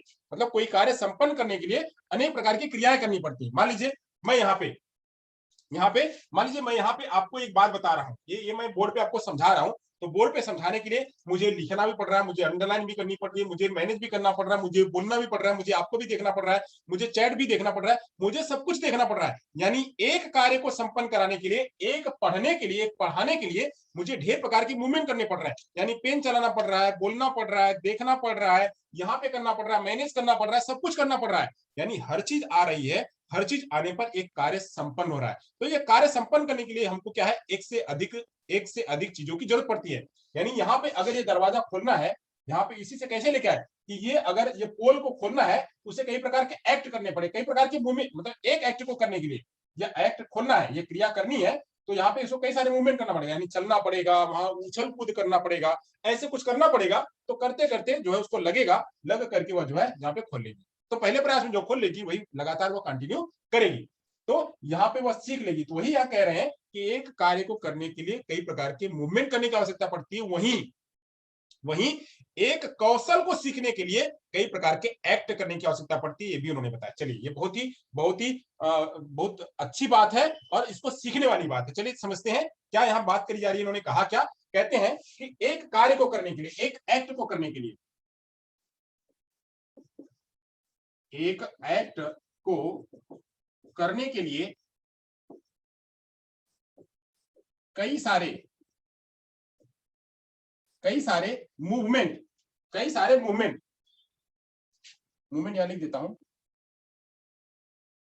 कई सारे मूवमेंट। यानी एक एक्ट को करने के लिए, एक एक्ट को पूरा करने के लिए, एक कार्य को पूरा करने के लिए कई सारे मूवमेंट की जरूरत पड़ती है, कई सारे मूवमेंट की आवश्यकता पड़ती है, कई सारे मूवमेंट की आवश्यकता होती है। वहीं अगर हमको स्किल सीखनी है, अगर हमको यहाँ पे एक एक्ट सीखना था तो बहुत सारे मूवमेंट की आवश्यकता पड़ेगी। अगर हमको एक स्किल सीखनी है, एक कौशल सीखना है, अगर एक स्किल सीखनी है, एक स्किल सीखने के लिए, एक स्किल यानी कौशल, एक स्किल सीखने के लिए, एक स्किल सीखने के लिए कई सारे एक्ट की आवश्यकता पड़ती है,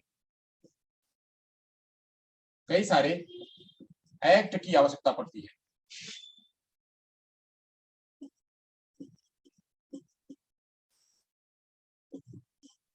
कई सारे एक्ट की आवश्यकता पड़ती है। चलिए यहां तक हो गया, समझ में आ गया आप लोगों को कि कई सारे एक्ट की आवश्यकता पड़ती है। दिख रहा है ना, हाँ दिख तो रहा है,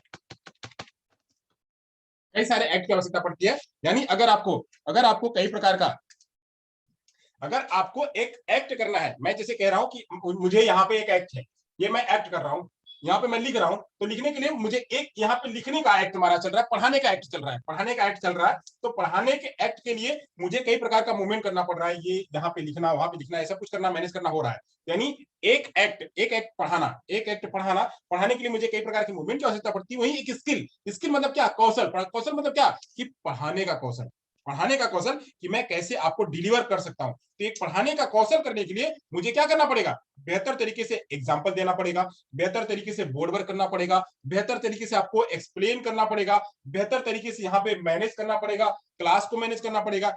एक नहीं, उसको हमको एक कौशल, पढ़ाने का कौशल, टीचिंग स्किल को पूरा करने के लिए हमको क्या करना पड़ेगा, कई प्रकार के एक्ट करने पड़ेंगे। वहीं यहाँ पे कह रहा है कि एक एक्ट को करने के लिए कई प्रकार के मूवमेंट और एक स्किल को करने के लिए कई प्रकार के एक्ट की आवश्यकता पड़ती है। वह भी इसी में से मिला, वह भी इसी समीपता के सिद्धांत से उन्होंने सुझाया कि यहाँ पे देखा गया कि ये बिल्लियां जो हैं, ये बिल्लियां हैं, इस पोल में से जितना जितना एक एक एक्ट को करने के लिए, खोलने के लिए वो कई प्रकार की मूवमेंट करती हैं और वही चीज खोलने का, वो भोजन प्राप्त करने का, वो उस ज्ञान को सुदृढ़ करने का कौशल जो है वह कैसे करती हैं, बार बार वो एक्ट करके करती हैं। तो ये भी यहाँ पे इस ज्ञान से मिलता है। तो ये भी यहाँ से सुझाया जा सकता है, ये कहा जाता है कि बच्चों के अंदर में अगर हमको कोई कार्य को संपन्न कराना है तो उसे कई प्रकार के मूवमेंट कराने पड़ेंगे, कई प्रकार के काम कराने पड़ेंगे, मूवमेंट कराना पड़ेगा, तब जाकर के बच्चे एक एक्ट को कर पाएंगे। वहीं अगर कौशल सिखाना है, चाहे खाने का कौशल हो, पीने का कौशल हो, चाहे राइटिंग का कौशल हो, चाहे बोलने का कौशल हो, जो भी कौशल है, वो सारे कौशल अगर बच्चे के अंदर में विकसित कराना है तो उसमें बच्चे को बहुत सारे एक्ट कराने पड़ेंगे। और वो एक्ट कैसा हो, वह नवीन हो या फिर वह एकल प्रयास का हो, नवीन हो, एकल प्रयास का हो, या फिर वह समीप वाला हो, ऐसा करना चाहिए। चलिए यहां तक भी आ गया, हमको आगे चलते हैं। कहीं कंफ्यूजन होगी तो पूछिएगा हमसे, भाई गुड नाइट कहां से आ गया, ये गुड नाइट कहां से आ गया है कि चले गए थे ऊबर जी? गुड नाइट कौन बोल रहा है?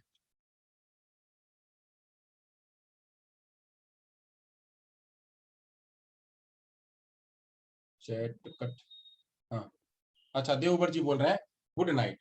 अच्छा चलिए कोई बात नहीं, हम गुड नाइट में ही हैं, बट गुड मॉर्निंग है लाला।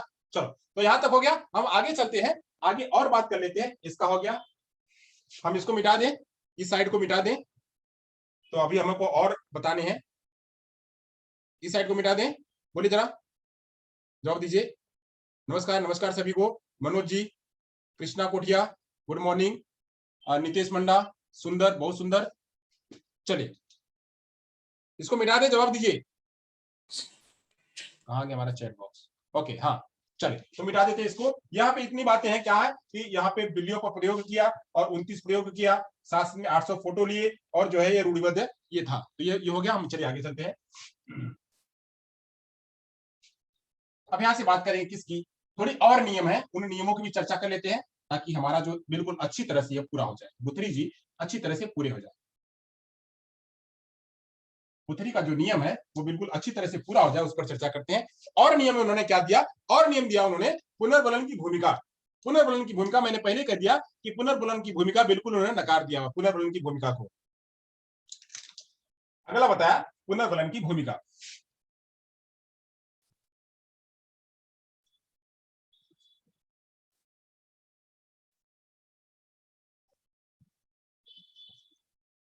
पुनर्बलन की भूमिका, तो पुनर्बलन की भूमिका को जो है गुथरी ने नकार दिया, कहा कि गुथरी ने कि पुनर्बलन की आवश्यकता नहीं है, पुनर्बलन की आवश्यकता नहीं है। अगर हम पुनर्बलन बार बार देंगे तो उसके अंदर में यांत्रिक परिवर्तन आता है, वो उसी के प्रति आकर्षित हो जाता है। जब तक पुनर्बलन नहीं मिलेगा तब तक कार्य नहीं करेगा, तो हमें पुनर्बलन की आवश्यकता नहीं होती है।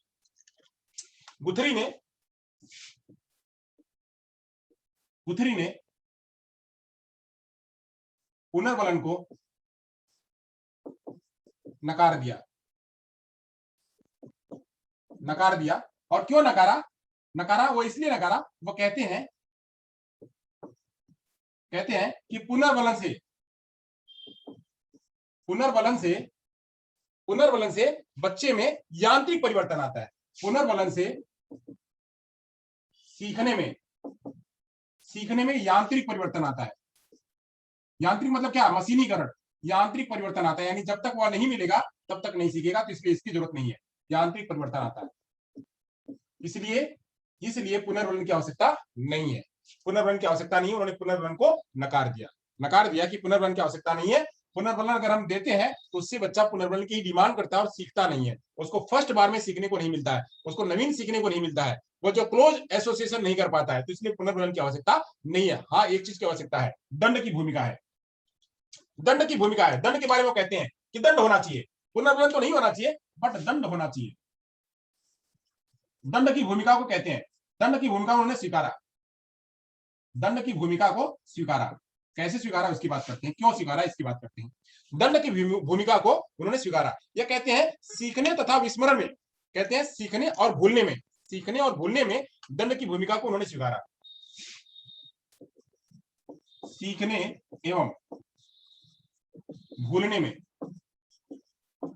भूलने में दंड की भूमिका है, दंड की भूमिका है। अब इसको उन्होंने कहा कि दंड की भूमिका है। दंड की भूमिका कैसे है, वह कहते हैं कि दंड, दंड होना चाहिए, दंड होना चाहिए, बट दंड ऐसा नहीं होना चाहिए कि वो कष्ट पहुंचाए। दंड कष्ट पहुंचाने वाला नहीं होना चाहिए। यहां पे ये कहते हैं कि दंड जो है, दंड प्राणी को, दंड प्राणी को कष्ट पहुंचाने वाला ना हो, कष्ट पहुंचाने वाला ना हो, बल्कि क्या हो, ना हो, बल्कि, बल्कि क्या हो, बल्कि उसके व्यवहार में परिवर्तन करने वाला हो। कैसा हो, उसके अनुक्रिया में, अनुक्रिया में करने के लिए विवश करने वाला हो, बल्कि सकारात्मक अनुक्रिया करने के लिए विवश करने वाला हो। सकारात्मक अनुक्रिया करने के लिए, सकारात्मक अनुक्रिया करने के लिए विवश करने वाला हो, ऐसा हो।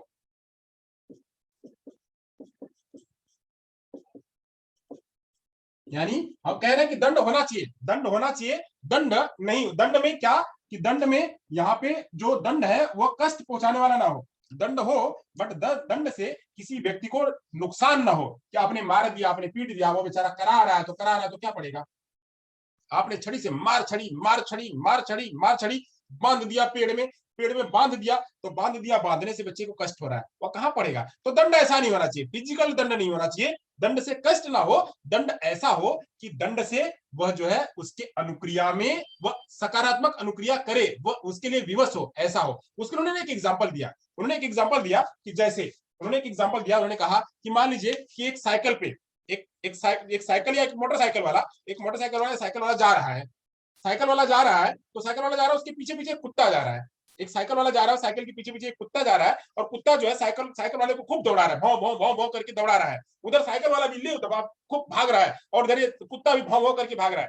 अब यहाँ पे दो बातें हैं, कुत्ते को कैसे रोका जा सकता है, कुत्ते को कैसे रोका जाता है, कुत्ते की जो अनुक्रिया है कि साइकिल वाले के पीछे भागना, उसको कैसे रोका जा सकता है। यहाँ पे तो गलत कार्य कर रहा है, कुत्ता गलत कार्य कर रहा है कि साइकिल वाले को दौड़ा रहा है। साइकिल वाले से क्या दुश्मनी भाई तुम्हारी, क्यों दौड़ा रहे हो उसको। अब यहाँ पे उसको कैसे रोकेंगे, तो रोकने के यहाँ पे दो तरीके हैं। एक तो क्या किया गया कि उसके पीछे जो है, उसके पीछे कुछ ऐसा वस्तु लगा दिया गया, मतलब उसके पीछे से धक्का दे दिया गया, उसके पीछे से धक्का दे दिया गया, या पीछे कुछ चीज लगा दी गई। अब जब हम पीछे कुछ चीज लगाएंगे तो क्या होगा, वो तो और दौड़ने लगेगा, वो तो और दौड़ने लगेगा, तो दौड़ने लगेगा तो वह क्या है, वह उसको और आगे प्रेषित कर रहा है दौड़ने के लिए, तो वह तो हमको करना नहीं है, पीछे हमको उसको दुख तो देना नहीं है। दुख नहीं देना, उसको हम क्या कर सकते हैं, उसके थोबड़े पे आगे आगे अगर मार दें, मुंह पे मार दें, तो मुंह पे मार देंगे तो थोड़ी देर के लिए क्या हो जाएगा, वो रुक जाएगा, तब तक साइकिल वाला आगे चला।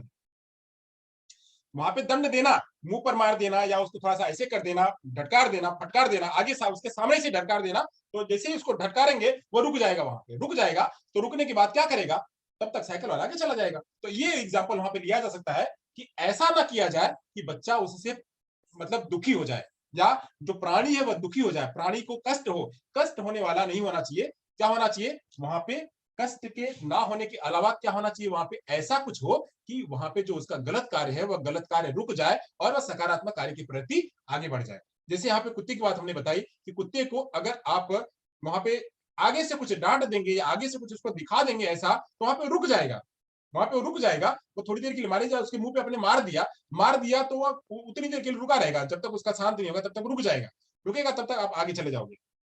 वही अगर पीछे से अगर आपने कुछ लगा दिया, और तो लगा दिया तो क्या होगा, वो तो आपको और दौड़ाएगा, चलो आपकी तरह तेज दौड़ोगे उतना वो तेज और दौड़ेगा। इसलिए यहाँ पे क्या है, ये दंड की भी भूमिका उन्होंने स्वीकारा अपने लर्निंग में। चलिए आगे चलते हैं, आगे बात करते हैं, दंड की भूमिका हो गई। यहां से वह कहते हैं विस्मरण तथा विलोपन का भी भाव। विस्मरण और विलोपन कैसे होगा, यह कहते हैं, एक चीज और बताते हैं, विस्मरण और विलोपन। विस्मरण यानी भूलना, भूलना और बिल्कुल लुप्त हो जाना, वो दोनों बातें, भूलना और लुप्त हो जाना, यह भी उन्होंने कहा कि यह नहीं होना चाहिए। विलोपन को कैसे होता है विलोपन, उसकी भी बारे में उन्होंने बात करी। विस्मरण और विलोपन का भी उन्होंने नियम बताया। विस्मरण एवं विलोपन, विस्मरण एवं विलोपन। इस पे भी उन्होंने कहा कि विस्मरण और विलोपन कैसे होगा, तो उन्होंने कहा कि पुनर्वलन जो है, पुनर्वलन के कारण वहां पे कहते हैं कि पुनर्वलन, तो अगर पुनर्वलन देते हैं तो वहां पे विस्मरण तो नहीं होता है, जबकि जो है वह सीखने का मतलब सीखने में उसकी कमी हो जाती है। यहाँ पे वो कहते हैं कि यहाँ पे पुनर्वलन की आवश्यकता नहीं है, यहाँ पे कुछ ऐसा नवीन चीजें करे, कुछ ऐसी नवीन वस्तु दे, नवीन वस्तु से जिससे कि वो विस्मरण ना करे। हम कैसे भूलते हैं, हम हमें कोई चीज कैसे भूल जाती है, हम भूल बहुत दिन तक भूल जाते हैं कोई चीज को, तो कैसे भूलते हैं, भूलने के पीछे कारण होता है कि हमें क्या है, वही चीज स्टीरियोटाइप करते रहते हैं। तो स्टीरियोटाइप करते रहते हैं तो धीरे धीरे हमारे जो है वो, अगर हम उसमें कोई नवीनता नहीं आती तो हम धीरे धीरे उसको भूलते जाते हैं। तो यहाँ पे कोई नवीन चीज लेकर के रखना, यहाँ पे विस्मरण और विलोपन की भी बात करी गई। वही बात करी गई अभिप्रेरक तथा प्रणोद की, मोटिव्स की बात करी गई। मोटिव्स में अभिप्रेरण तथा प्रणोद की बात करी गई। अगला जो उन्होंने बताया, अगला नियम,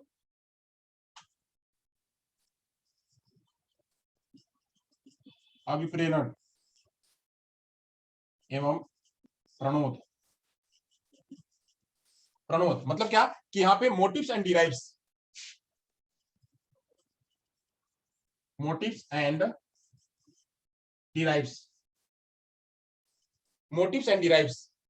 तो मोटिव एंड डिराइव्स कैसे होगा, तो मोटिव एंड डिराइव्स के लिए कहा गया कि यहाँ पे कुछ सीखने के लिए कुछ उत्प्रेरक होना चाहिए, कुछ उत्प्रेरक होना चाहिए, जिस उत्प्रेरक को देख करके वो सीख सके, उसको कर सके। जैसे भोजन है, अगर यहाँ पे वो प्रयास कैसे करता, बिल्ली प्रयास कैसे करती, बिल्ली यहाँ पे अगर भोजन नहीं रखा जाता तो भोजन यहाँ पे आती क्या, यहाँ पे ट्रांसपेरेंट है, बिल्कुल ये ट्रांसपेरेंट है, यहाँ पे दिख रहा है भोजन।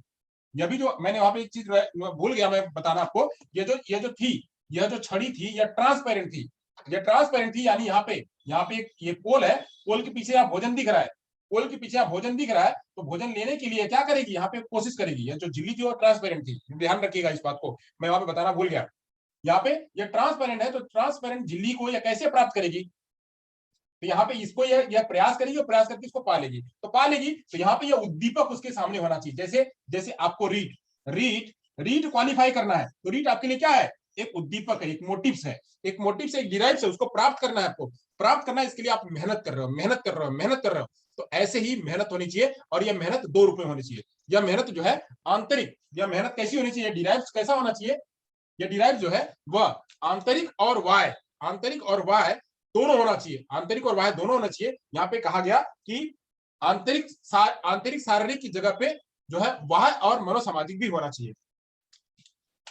यहाँ पे उन्होंने कहा कि आंतरिक और शारीरिक के साथ साथ जो अभिप्रेरण है, इसमें उन्होंने कहा कि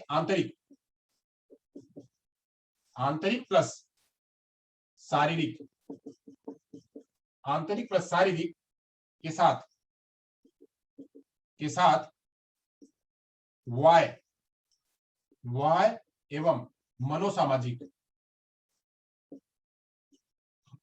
वाय एवं मनोसामाजिक दोनों होना चाहिए, वाय एवं मनोसामाजिक दोनों होना चाहिए। इन्होंने कहा कि अगर मोटिव्स होगा तभी बच्चा एक्ट करेगा, और तभी जाकर के संहिता का नियम बनेगा, और तभी जाकर के एसोसिएट करेगा, तभी जाकर के टारगेट को पहुंचेगा। वो टारगेट होगा कैसे, वो टारगेट होना कैसे चाहिए, तो टारगेट के लिए उन्होंने कहा यह कैसा हो, आंतरिक के साथ साथ में शारीरिक, यानी आंतरिक हो, जो मोटिवेशन है, मोटिव है वो अंदर से निकले प्राप्त करने के लिए, और शरीर भी उसका बुला तैयार करे, साथ साथ में वह कोई कहे कि हाँ उसको प्राप्त करना है, और साथ साथ में मनोसामाजिक भी उसके लिए हो कि हम ये प्राप्त करेंगे तो हम आगे जाएंगे।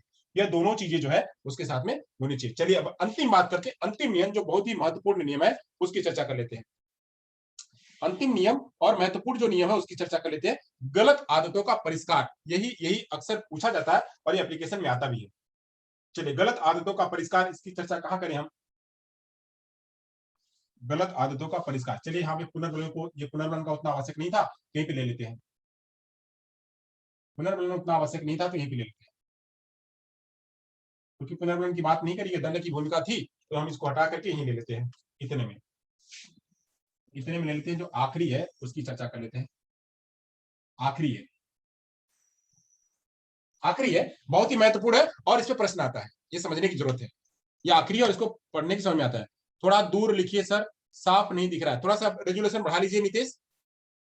सभी को नहीं दिख रहा है या खाली वही नहीं दिख रहा है, मुझे तो दिख रहा है बराबर, यूट्यूब पे भी चल रहा है, मुझे बराबर दिख रहा है।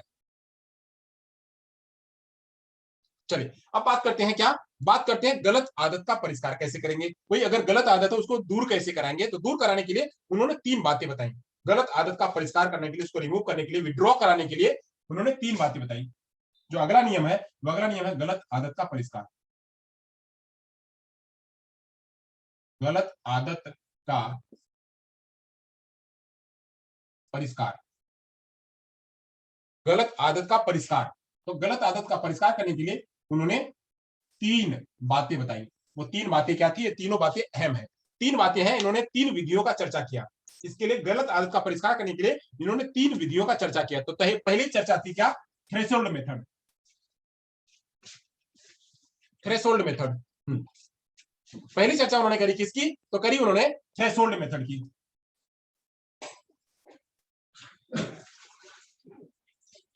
थ्रेशोल्ड मेथड, चलिए इस पे एग्जांपल के जरिए मैं बताऊंगा इसको, थ्रेशोल्ड मेथड। फिर दूसरी जो चर्चा करी उन्होंने, फटीग मेथड। Fatigue method. और जो तीसरी चर्चा उन्होंने करी, तीसरा बताया उन्होंने कहा इनकम्पेटिबल स्टिमुलस मेथड।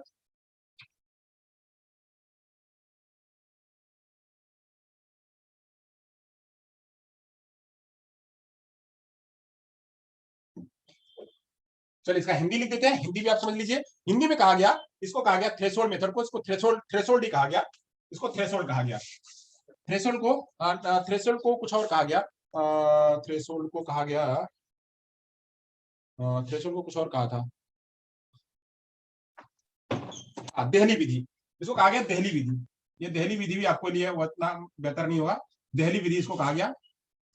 देहली विधि भी आपको उतना समझ में नहीं आएगा, थ्रेशोल्ड आप समझ के देखिए, थ्रेशोल्ड होगा। जैसे थ्रेशोल्ड नहीं निकालते हम, ऑडियोग्राम निकालने के लिए थ्रेशोल्ड निकालते हैं, अलग अलग इंटेंसिटी देते हैं, अलग अलग इंटेंसिटी देते हैं, थ्रेशोल्ड देते हैं। तो वैसे ही यहाँ पे भी है।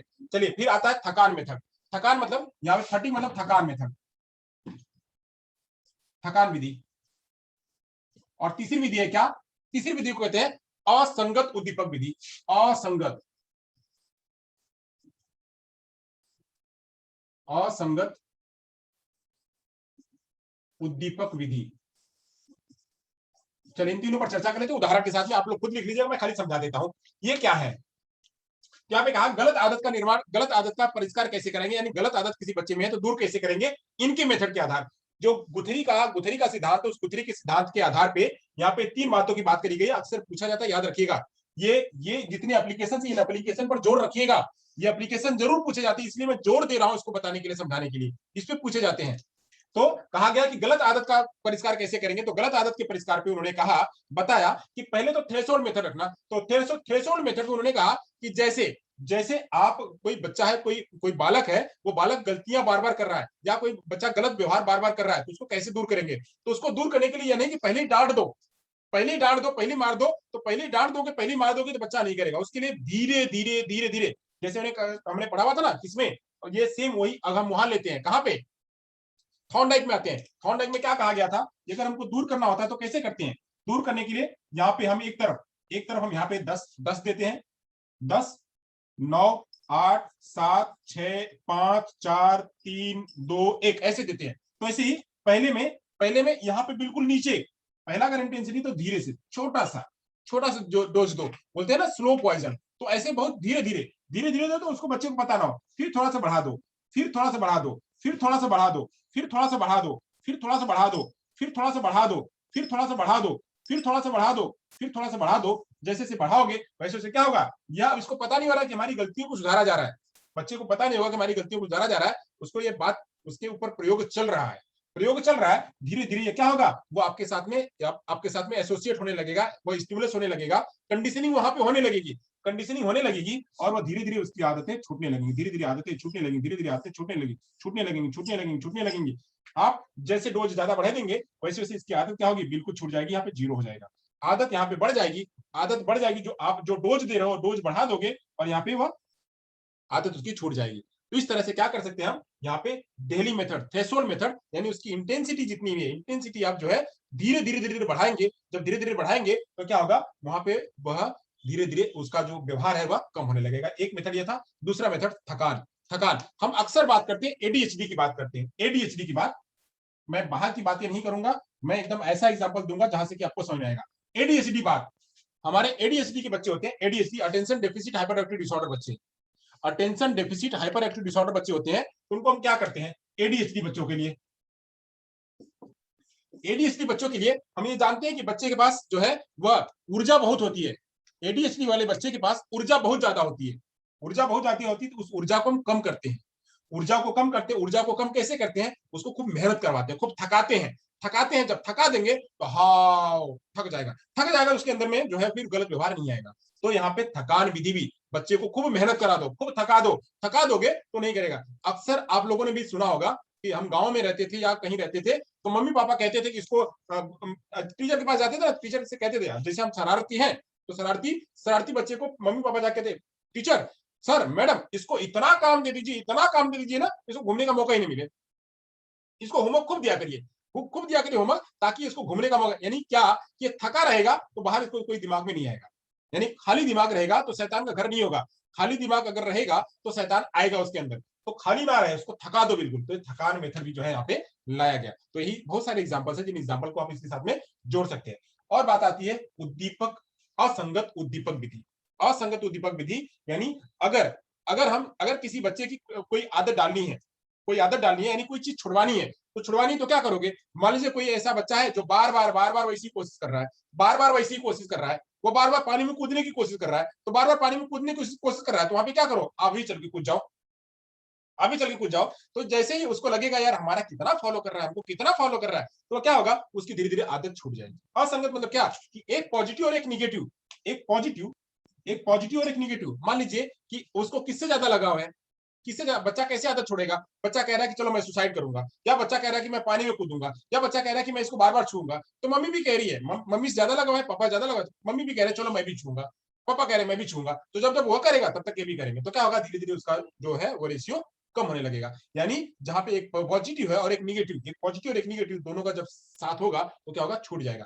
ऐसे अक्सर आप लोगों ने सीरियल्स मूवीज और बहुत सारे जगहों पे देखा होगा कि एक व्यक्ति है, एक कोई लड़की है, एक लड़की वह लगातार जा रही है, लगातार कोई कार्य कर रही है, उस कार्य करने पे अगर वो अनैच्छिक कार्य है, वो मतलब कार्य स्वीकार्यबल नहीं है, वहीं पे उसको कार्य को सुधारने के लिए क्या होगा, कोई दूसरा भी व्यक्ति उसी के रास्ते पे जा रहा है, तो क्या होगा, वह रास्ता यहाँ से छोड़ देगी, बोले जा तू ही जा, मैं नहीं जा रही, जा तू तेरे को जाना तू ही जा, मैं नहीं जा रही, तो यहाँ पे क्या होगा, इसका यह रास्ता छूट जाएगा। तो ऐसे ही असंगत यानी इससे अपोजिट चीजों को अगर लेके जाएंगे तो क्या होगा, उसकी गलत आदतें छूट जाएंगी, वही है असंगत उद्दीपक। असंगत उद्दीपक की मतलब क्या कि एक उसके अगेंस्ट वाला कोई व्यक्ति उसके साथ साथ में जब चलेगा, रहेगा, असंगत होगा, संगत नहीं असंगत जब रहेगी तो क्या होगा, वह छूट जाएगा। लोग कहते हैं ना कि लोहा लोहे को ही काटता है, लोहा लोहे को ही काटता है, यानी यहाँ पे अगर कोई गलत है तो यहाँ गलत कर रहा है तो गलत वाले बिहेवियर को साथ में लेके आओ, गलत वाले बिहेवियर को साथ में लेके आओ, तो वो क्या होगा, वो अपनी आदत को छोड़ देगा, आदत को छोड़ देगा। यानी मम्मी कह रहे हम उसको समझाएंगे, समझाएंगे तो नहीं करेगा, वो पानी में कूदने जा रहा है, चलो मैं भी कूदूंगा, तो दोनों कूदेंगे तो उसको लगे यार दोनों कूद रहे हैं, तो दो निगेटिव कर रहे हैं, तो क्या होगा, सकारात्मक व्यू वहां पे आएगा। तो यहाँ पे ये चीजें भी लाने की उन्होंने कोशिश करी। चलिए ये हो गया। ऐसे ही ऐसी जो है वो नियम एक और कहते हैं कि अधिगम का स्थानांतरण कैसे होता है। अधिगम का स्थानांतरण करने के लिए जैसे जैसे समीपता आएगी वैसे वैसे जो है वह अधिगम का स्थानांतरण भी होगा। चलिए अब यहाँ से बात कर लेते हैं, ये हो गया हमारा। अभी इस पे हम थोड़ा सा एक बार रिवीजन कर लेते हैं। रिवीजन करने के बाद बात करेंगे कि इसका जो है अनुप्रयोग क्या है, शैक्षणिक निहितार्थ क्या है। तो शैक्षणिक निहितार्थ भी यहीं से ले लेंगे, शैक्षणिक निहितार्थ भी हम यहीं से बात कर लेंगे। हम लिखेंगे नहीं, बस खाली बता दे रहे हैं शैक्षणिक निहितार्थ क्या होगा। ये इतने में से हम शैक्षणिक निहितार्थ भी ले लेंगे। सबसे पहले रिवीजन कर लेते हैं, रिवीजन क्या है। सबसे पहले हमने बताया कि क्या है, गुथरी जी एक अमेरिकन साइकोलॉजिस्ट, गुथरी जी के साथ में हॉटन, हॉटन के साथ में मिलकर के गुथरी जी ने एक प्रयोग किया, बिल्लियों पर प्रयोग किया, और वो बिल्लियों के प्रयोग पे उन्होंने जो है कई सारा 29 बार प्रयोग किया, 800 फोटो लिए। फोटो लेने के बाद उन्होंने कुछ सिद्धांत बताए। सिद्धांत क्या क्या बताए, उन्होंने कहा, उन्होंने एक समीपता का सिद्धांत निर्माण किया कि समीपता के सिद्धांत के आधार पर लर्निंग होती है। उन्होंने कहा कि समीपता का नियम आता है, उन्होंने जब एप्लीकेशन इसका दिया तो कहा समीपता का नियम होता है। फिर उन्होंने कहा कि एकल प्रयास का नियम होता है, फिर नवीनता का नियम होता है, उन्होंने कहा कि कार्यों का अधिगम होता है, उन्होंने कहा कि पुनर्वलन की यहाँ पे आवश्यकता नहीं है, पुनर्वलन को उन्होंने नकारा। साथ साथ उन्होंने कहा कि दंड को उन्होंने स्वीकारा कि दंड जरूरी है। उन्होंने कहा कि विस्मरण और विलोपन भी जरूरी है। विस्मरण और विलोपन कैसे होगा, जब हम उसकी एक्टिविटी बार बार नहीं कराएंगे, जब वही चीज स्टीरियोटाइप की होगी तो वह चीज भूल जाएगी, अगर नया कुछ होगा तो वहां पे चीज नहीं भूलेगी। तो यहाँ पे स्टीरियोटाइप को कम करना, नई चीजों को लाना, यहाँ पे विस्मरण में बात करें उन्होंने कहा। फिर कहा कि अभिप्रेरण और प्रणोद क्या होता है, अभिप्रेरण और प्रणोद को भी उन्होंने कहा कि अगर अंदर से मोटिवेट होगा, फिजिकली मोटिवेट होगा और उसके साथ साथ में बाहरी मोटिवेट होगा और मनोसामाजिक रूप से मोटिवेट होगा, तो वह ज्यादा टारगेट को पहुंचने की कोशिश करेगा और ज्यादा वह समीप पहुंचने की कोशिश करेगा। उसके लिए कोई उद्दीपक होना चाहिए, जैसे यहाँ पे भोजन उद्दीपक था, वैसे यहाँ पे भी कोई उद्दीपक होना चाहिए, अंदर से उद्दीपक होना चाहिए, तब जाकर वह कार्य को करेगा। इसकी बात हुई। फिर लास्ट में बात करा उन्होंने कि गलत आदतों का परिष्कार कैसे करेंगे। तो गलत आदतों का परिष्कार करने के लिए उन्होंने 3 विधि बताई। 3 विधि में उन्होंने पहली विधि बताई थ्रेशोल्ड विधि, दूसरी बताई विधि उन्होंने फटिक विधि और तीसरी विधि बताई उन्होंने इनकम्पेटिबल स्टिमुलस विधि, जो कहा गया असंगत उद्दीपक विधि। तो ये जो है उन्होंने अपने नियम में एप्लीकेशन सुझाए, एप्लीकेशन बताए। अब हम इसको कह सकते हैं कि इसको विद्यालय में कैसे शामिल करेंगे, अपने बच्चों पर बाल विकास में इसको कैसे शामिल करेंगे। तो शामिल करने के लिए तो सबसे पहले क्या, कोई भी चीज है, कोई भी अगर बच्चा पढ़ रहा है तो उसको क्या करें, तो उसको मात्र मात्र एक प्रयास में सीखने पर जोर दें।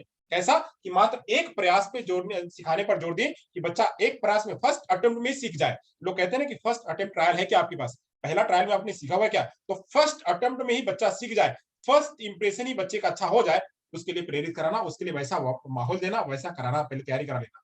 तो वह साथ साथ में उसके साथ में जो स्टिमुलस है और जो वेरिएशन है, जो स्टिमुलस और जो रिस्पॉन्स है, उसके साथ में बिल्कुल बॉन्ड हो, बिल्कुल बॉन्ड कराए। स्टिमुलस और रिस्पॉन्स दोनों बॉन्डिंग में आ जाएंगे तो लर्निंग और अच्छी होगी। और क्या, जो भी ज्ञान दे नवीन नवीन ज्ञान दे, नवीन ज्ञान प्राप्त करने के लिए उसको अभ्यास कराए, नवीन ज्ञान प्राप्त करने के लिए उसको अभ्यास कराए, ताकि नवीन ज्ञान बच्चा प्राप्त कर सके। और क्या, विस्मरण और विलोपन, विस्मरण और विलोपन ना हो, विस्मरण और विलोपन ना हो, इसके लिए जो है उसके जितने भी क्षेत्र हैं जो व्यवधान करने वाले क्षेत्र है, उसको दूर किया जाए, दूर किया जाए तो विस्मरण और विलोपन भी नहीं होगा। विस्मरण और विलोपन होता कैसे है, जब कहीं व्यवधान आता है, जब कहीं अड़चन आती है, जब कोई आड़े आता है, तब जाकर के वो विस्मरण और विलोपन होता है। तो उससे बचाएं, अनावश्यक व्यवधानों से बच्चे को बचाएं, तो उसका विस्मरण और विलोपन नहीं होगा। यानी बच्चा वो एक्टिविटी नहीं करेगा, कोई दूसरी एक्टिविटी करने लगा, वो व्यवधान आ गया, बच्चा यहाँ पढ़ नहीं रहा है, दूसरी चला गया, तो क्या होगा, जैसे कोरोना, कोरोना क्या है, कोरोना अभी हाल में यहाँ पे विस्मरण और विलोपन का कारण बना है बच्चों का, कोरोना अभी विस्मरण और विलोपन का कारण बना है।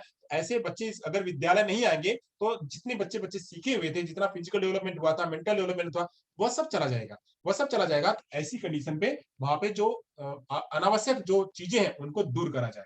ये हो गया। फिर आगे बात करी गई कि बच्चों में गलत आदतों का निर्माण कैसे करेंगे, गलत आदतों का जो है परिष्कार कैसे, निर्माण परिष्कार कैसे करेंगे। तो उसके लिए विधि उन्होंने बताई, थ्रेशोल्ड विधि, फटिक विधि और स्टिमुलस, ये असंगत उद्दीपक विधि, इसके जरिए जो हम सुधार कर सकते हैं। तो ये भी पॉइंट आप लोग लिख लीजिएगा कि कैसे कैसे यह शिक्षा में प्रयोग हो सकता है। तो समीक्षा के रूप में प्रयोग हो सकता है, एकल प्रयास कराना चाहिए, नवीनता लेके आना चाहिए, कार्यों का अधिगम कराना चाहिए, साथ साथ में बच्चे को विस्मरण विस्मरण और विलोपन के लिए जो गलत चीजें हैं, जो गलत व्यवहार है, वह ना कर पाए, इससे बचाना चाहिए। और क्या, तो यहाँ पे गलत आदतों का सुधार, गलत आदतों में सुधार कैसे होगा, तो उसके लिए 3-4 विधियां हैं, इसका भी प्रयोग कर सकते हैं। तो यहाँ पे जो है आज जो ये हमारा गुथरी का प्रयोग था, वह गुथरी का प्रयोग यहाँ पे समाप्त होता है। और यहाँ पे